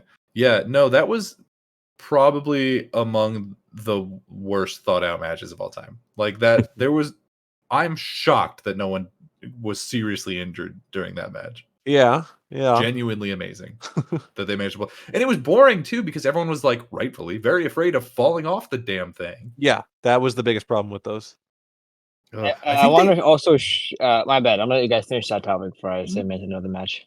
Well, the other thing I was going to say is I think they tried the same thing in like ECW at one point, and it was also a colossal waste of time. That wouldn't surprise me, although I think in ECW era they'd be more willing just to fucking jump. Just to die. Yeah. If you guys remember the WWE ECW Elimination Chamber match, that was one of the worst ones. I don't remember that. Yeah. I was gonna say the ambulance match is pretty stupid. Or like a stretcher match or whatever, because like instead of like literally killing your opponent, you are sending them to get treatment at a hospital. Like they're only gonna rejuvenate, come back, whoop your ass, boy. So I will say I do have a special place for at least one ambulance match in my heart because Daniel and we both went to the Great Balls of Fire pay-per-view, the one and only. Oh god, Great Balls of Fire, Braun Strowman, Roman Reigns. Roman Reigns versus Braun Strowman, where Roman got Strowman in the ambulance and then like drove like a truck into the ambulance to actually attempt to murder him. Yeah. And it was definitely like, wow, this is really stupid, but also is Braun Strowman actually dead? Yeah, this did my man die? There was a precursor to that match where like Braun Strowman like literally flipped an ambulance. Yeah, that was in his flipping things era. He went through a phase where he flipped or tore down all kinds of stuff. He almost turned like a whole stadium upside down at one point. His play Monopoly with Braun Strowman, bro. His catchphrase was like, "I'm not finished with you." Was it that one, right? Yeah, he said that a lot. So yes. Gotcha. The only other match I want to bring up as part of the dishonorable mentions is I forget what it's called, and it may have had multiple names, but it's the one where they put multiple cells on top of each other, and then everyone gets really scared because it's like really wobbly and shitty. 3 stages of hell. Yeah, what have that you. one was awful. The only version of it I remember watching was it was literally just we're gonna put all the heels in a cage, and Hulk Hogan is going to beat all of them in a row. That was the whole thing, and I think it made sense because he said his prayers, ate his vitamins, man. That's what you got to do, bro. That's not gonna work for me, brother. I think it was during the like WCW time period where, oh god, what was it called? I don't want to call it like the Axis of Evil, but it was this really stupid thing where Kevin Sullivan would like go to some big fat guy who was painted to look like he was made of stone, and he'd be like, "I need a warrior," and then the big guy'd be like, "He is the Yeti." The Yeti. Yo, it was a mummy. Speaking of the Yeti, bro, dude, there's like a 3-hour YouTube video on the worst wrestling gimmicks of all time, and the Yeti is like somewhere in the top 20. I sat through that entire video. I highly recommend it. The worst gimmicks of all time. I will link it to you guys after this is over. For sure. But the best 3 stages of hell was not real. It was in the movie Ready to Rumble. All right. I don't even think I've seen that movie. I don't know what we're talking about. It's with David Arquette and WCW. It's the reason David Arquette was WCW champion. Oh. Who let Vince Russo cook, bro? Too many people. Too many people. Too many people let him cook. Take his pots and pans away. Remove his knives. Logan Paul can run. No, what's the phrase? Logan Paul is the champ because of David Arquette was the champion of WCW. Oh, you're saying David Arquette walked so Logan Paul could run? Thank you. Hey, you know what? Shout out to David Arquette, who spent years getting shit on by wrestling fans and was like, all right, I'll become a deathmatch wrestler in my 50s, and then almost died and said, okay, I'm done. Yeah. Should not have done that. A little bit of respect. He shouldn't have done it. Didn't want him to do it, but a little bit of respect. the man who almost killed him was Nick Cage. Yeah, That fits. yeah. Nick that- Gage is the goat, bro. Like I will Sure. the dude literally died in a Mhm. ring in a backyard and like came back to life at the hospital. Undertaker hasn't even done that, right? So No, Nick Gage has to be. He's unkillable.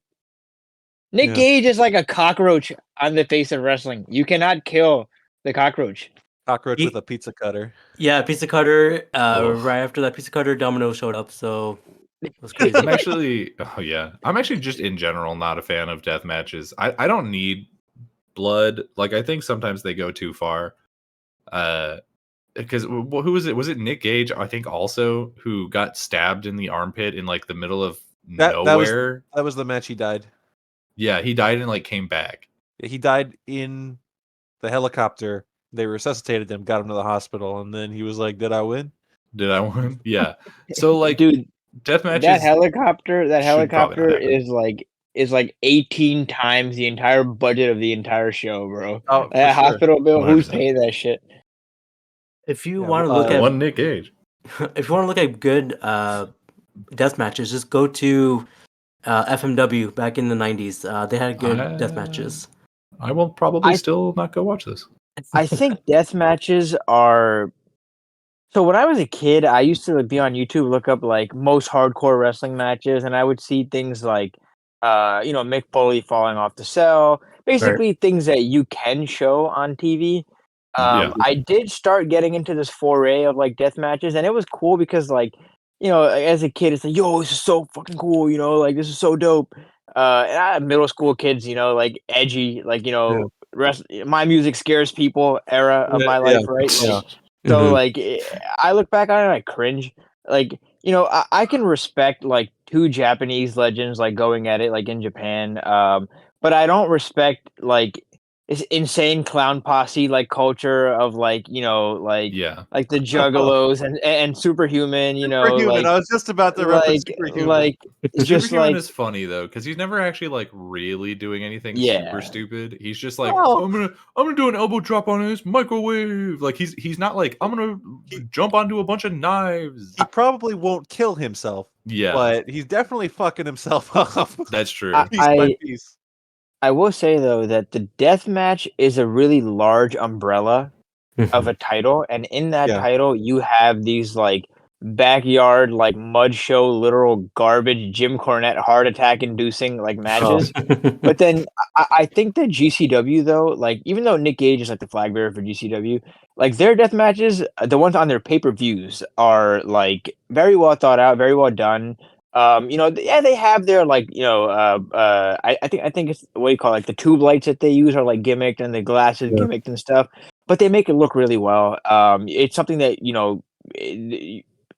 even a person with like a weak stomach could watch GCW matches and not it's not like literal murder. It's not New Jack territory basically. Oh, Oh, jeez. don't Yeah, mention New New Jack- Jack. New Jack is one of those people where it's like, I'm never gonna root for someone to die, but the world may be safer just because the man was a menace. Yeah, if you guys didn't yeah. he tried to kill some like 8-year-old kid or some shit? He wasn't 8, but It yes. was like a teenager. He was like 16. He was underage, and he was like 500 pounds. He was huge, and he went by the name Mass Transit. Mass Anyone wants to look Transit. this up. Yeah. And he like lied about his age, got onto a show with New Jack, and they were in a match together, and he was like, "Oh, hey, New Jack, when we're in there, just can I get a couple moves on you?" Which, listen, I'm not a wrestler, and I know that there's things as wrestlers, especially in that era, that you shouldn't do to veteran wrestlers. I don't think the dude deserved to be fucking myrtleized like he was, but New Jack did not like his Oh. question and took his ass apart. A lot of blood, nasty. Yeah. Everyone who's listening, they should watch The Dark Side of Wrestling on, I believe, on Dark it's on Side of the Hulu. Ring. Dark Side of the Ring on Hulu, I believe. Or I think it was on Vice, but it's not on Hulu, whatever. But everyone should watch that. But yeah, let's get into our number one. Skyler, I'll go with you. What's your number one? My number one and Daniel's number one. Yeah. Also without my even number- asking him. Yeah. Well, because we've talked about this. Like, this is the match that we look forward to like the entire year. It's the Royal Rumble. It's the Royal Rumble. Yeah. I'll say this is also my number one as well. Hey, there we That's go. okay. Well, first I'll say me and Daniel's list entirely the same. Crazy. Five through one. I shouldn't have changed it. I shouldn't have swapped War Games and Ladder. I'm glad you did. Now we're tag team champions. Let's go. Man, it's just like the holiday season kicks off with Halloween and it doesn't end until Royal Rumble. Mm-hmm.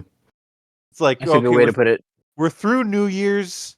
Everyone's had their holidays. Now it's my favorite holiday. Now it's Rumble season. Who's going to show up? What number are they going to be?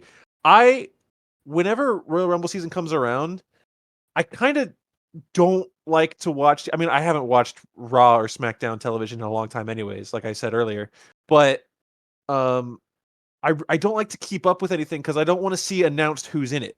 I want Gotcha. every number, because when you get to number 30, and it's just like, oh, who's number 30 going to be? Like, oh, they already said it's Big Show. Yeah. Like, I don't want to know that. Especially lately, they've been just really messing up with that, where they'll tell you like 20 of the people that are in it, and then those people won't show up until the second half, and you're like, oh, well, okay, well now I know every single entrant for the rest of the thing. Cool. I would be good just knowing who's number one and maybe who's number two. And I say maybe because there's been some great number two returns, like Jericho that one time. Mm-hmm. And I always love when someone at a lower number, not like, doesn't have to be number one. A couple of number ones have won recently, like Rhea Ripley won from number one last year. Yeah. I Rey always Mysterio. Rey Mysterio. Ray.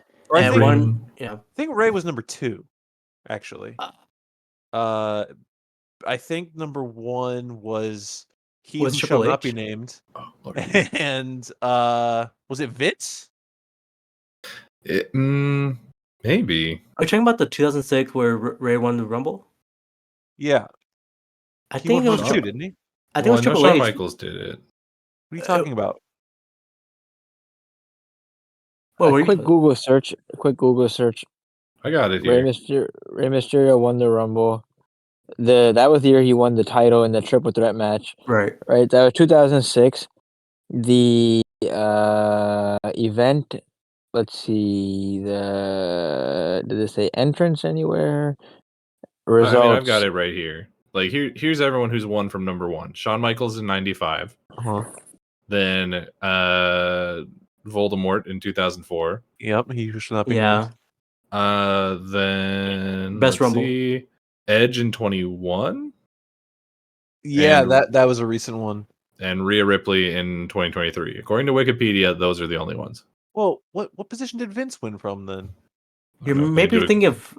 I mean, he won what 1999. Oh, he was I number think. two. He was number two, just like Uh, Rick. Oh yeah, that's the whole thing for that Rumble was Steve Austin, you're number one. He was like, all right, motherfucker, then you're number two. yeah, Okay, I remember now. and they were pretty much Um, outside of the ring most of the time. Yeah, well, Vince just like went to the bathroom or whatever and like hung out. Yeah, went to go blow out his quads in the building next door. No, I love when people from like the middle range win. Like Drew McIntyre won from 16, Seth Rollins won from number 10.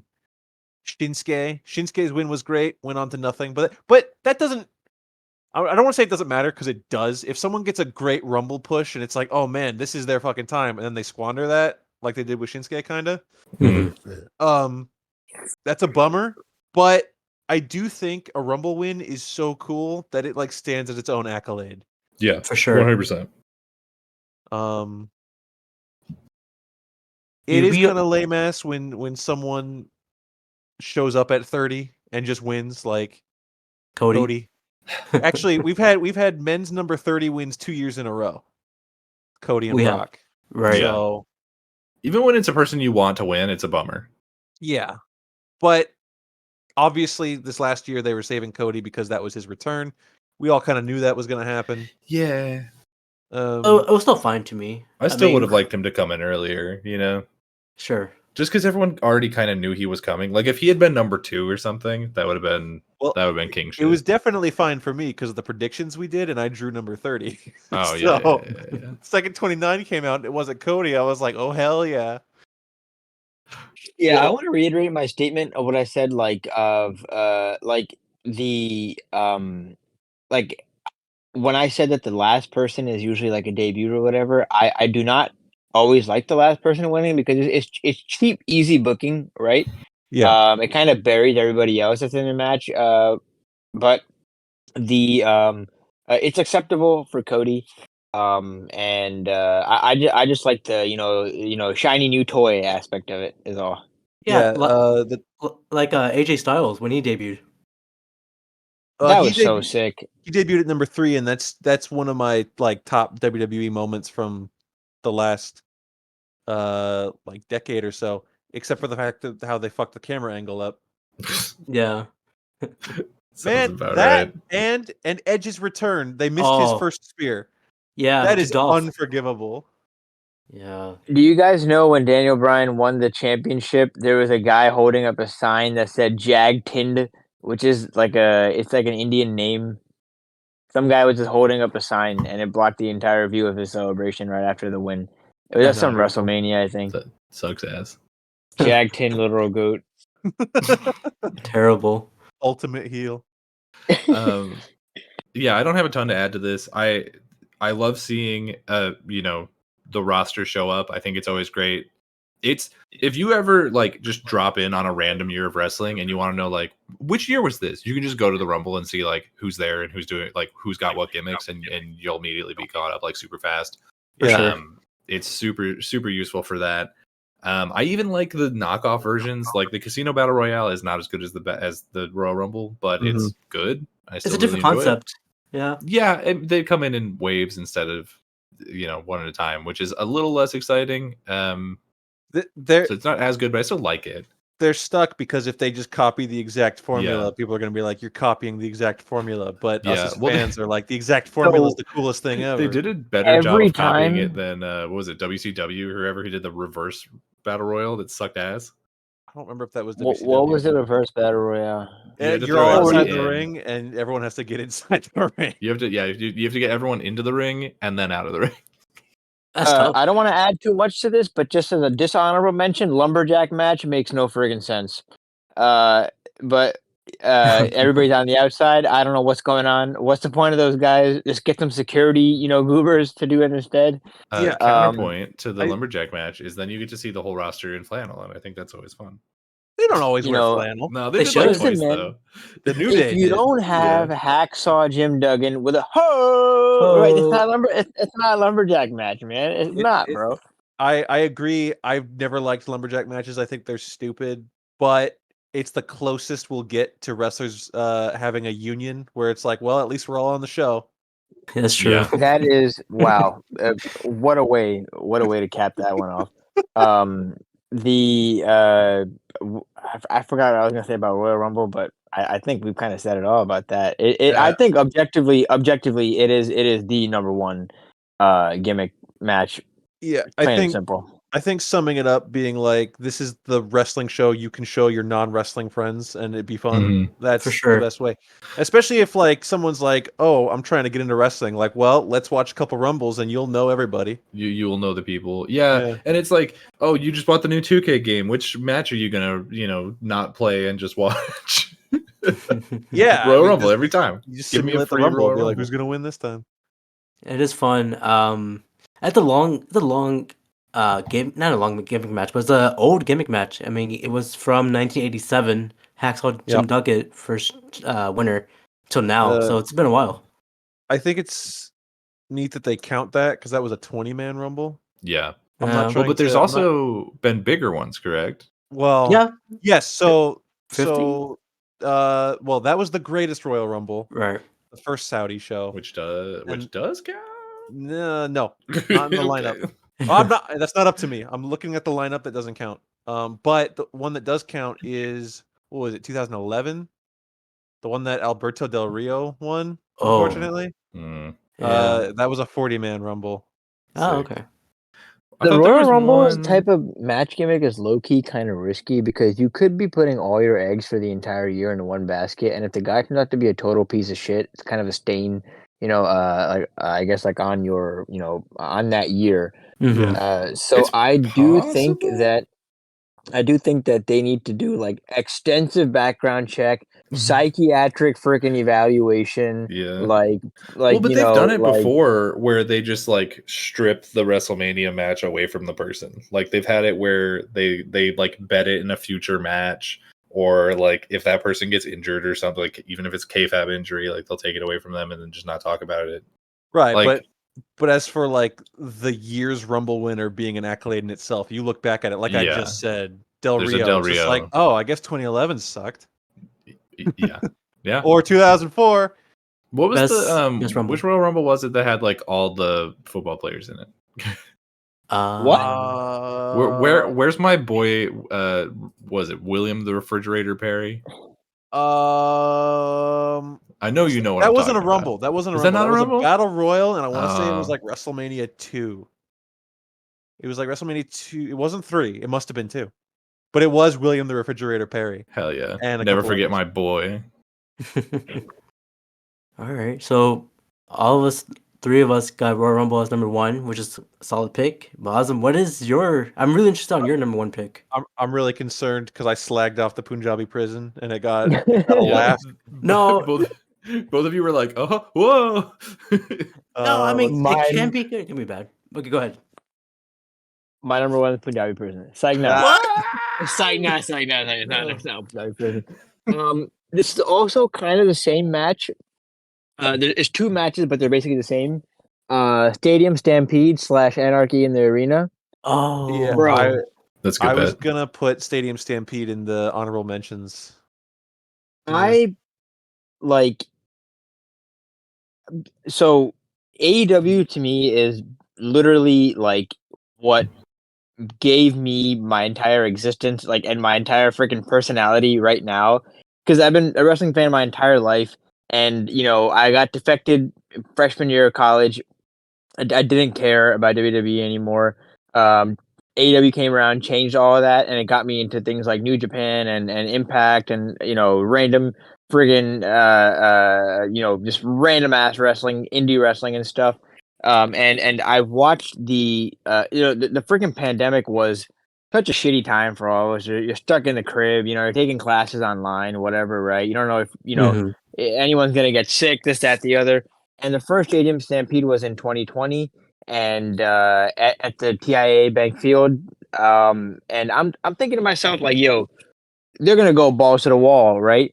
But how do you produce a match where you have to, kind of keep the energy? That match was kind of a fluke because of the pandemic, they were able to pre-film everything and show it as if it was live. But in consecutive years, Anarchy in the Arena, Stadium Stampede, it needs to capture the audience's attention, especially those that are in the arena for it, because you can't always have the camera on everyone. But the way that they do it, man, like, bro, Eddie Kingston like coming back to life with the freaking like jerry can Yeah. is the Top 10 AEW one of the moments. best visuals ever. Gotta be up there. Like, and when freaking Wild Thing just keeps playing and like someone like knocks out the band member like on stage or whatever, like or like pulls a plug or something, whatever it was, like it's just they just get so creative with it, and it's just wrestling is great when it doesn't take itself seriously Mhm. while also delivering a very violent and a violent type of match, right? Like, I don't want to see somebody at the concession stand, mustard in one hand, ketchup in one hand, just like in the eyeballs, right? Like, now you're blinded by ketchup and mustard. Like it's stuff like that. That's super cool. That's also one of those matches that like you can show your friends and Yeah. just watch because like it's just chaos, and everybody in it has an important role. Everybody plays an important role. They do it to their best of their abilities, and it shows a different side of storytelling.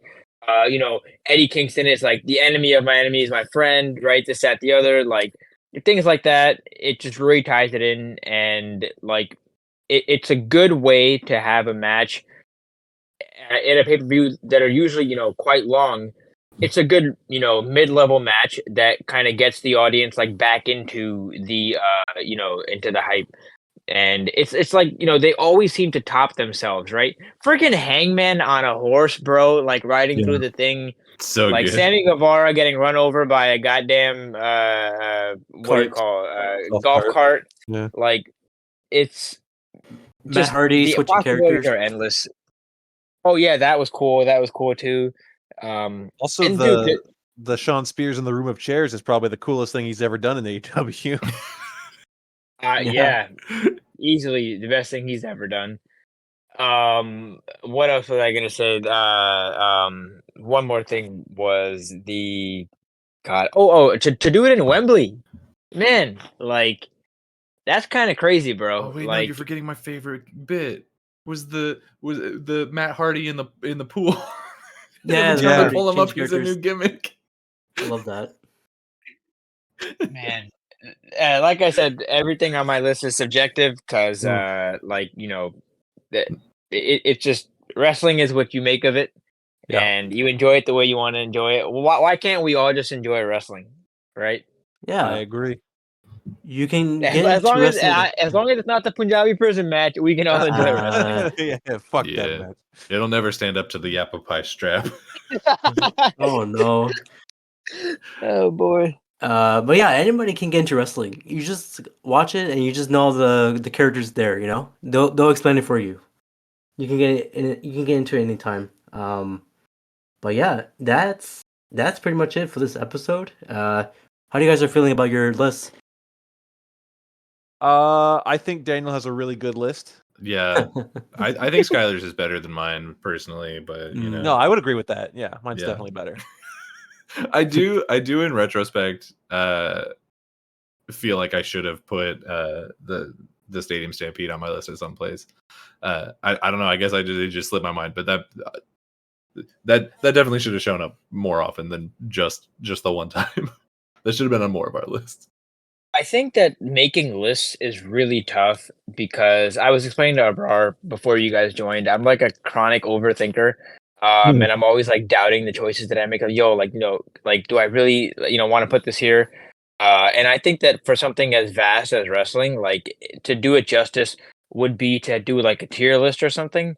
Yeah. Because nobody gets disrespected except Punjabi Prison is straight to F tier, right? We're burying the Punjabi Prison match, not even on the choices.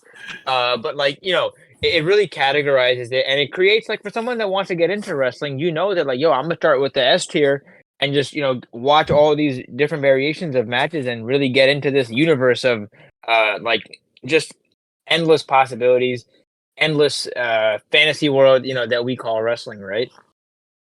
Yeah. It's a beautiful thing. But yeah, that's pretty much it for this episode. Skyler, where can the audience find you? You know what's crazy is I never answer this question, and I'm still not You going never do. to. But Okay. recently on Twitter.com, you doxed me. You Doxed. added me when you were like, check out the new thing, and you put my @ there. Oh, I did. I'm so sorry. Yeah, I think your Twitter is set to private anyway. it though. is. So Oh, okay, It is. they'll click on it and it'll basically just be redirected to a picture of you with your middle fingers up. It'll be a picture As of God intended. It'll be a picture of the Great Khali holding up the WWE Championship at the Punjabi prison. Hell yeah. Daniel, where can they find you?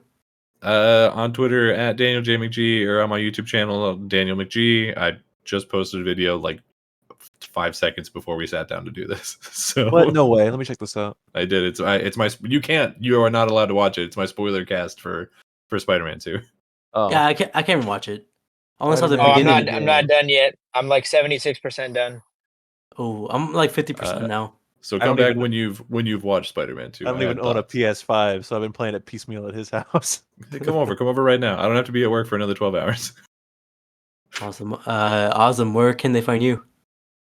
You can find me in a field mining, not mining, cutting up sugarcane to construct the Punjabi prison, the devastating structure. The most You can also devastating structure. you can also find me on X.com. I am not an Elon show, but you can find me on X.com, politically correct over here. At Wrestling Drone, DRONE. Very nice, very nice. Well, Oh, bro, you know where you can find me? where? And where you can find Daniel? And where you can find you? Where? At AEW Dynamite this December. Yes, sir. You're right. We're gonna be at the UT Arlington in Arlington. Yeah, Arlington. Is it at the? I don't actually know what stadium is it at. Is it at AT&T? No, it's the Arlington College Park. college football thing. It's not even football. It's just basketball. Oh, They don't have a football it's the team. basketball one. Yeah, Excuse no, me. sorry. UTA doesn't have a football team. No, Okay, they don't. well, whatever. But yeah, They're too small and shitty. They can find us there December 13th, AEW Dynamite and Rampage.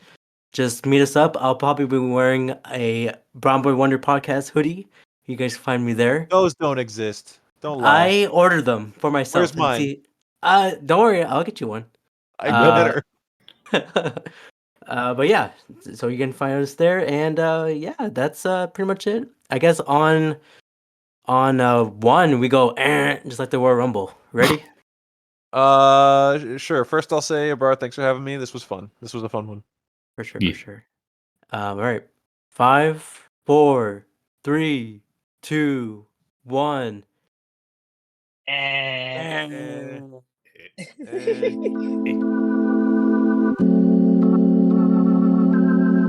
Bing bang.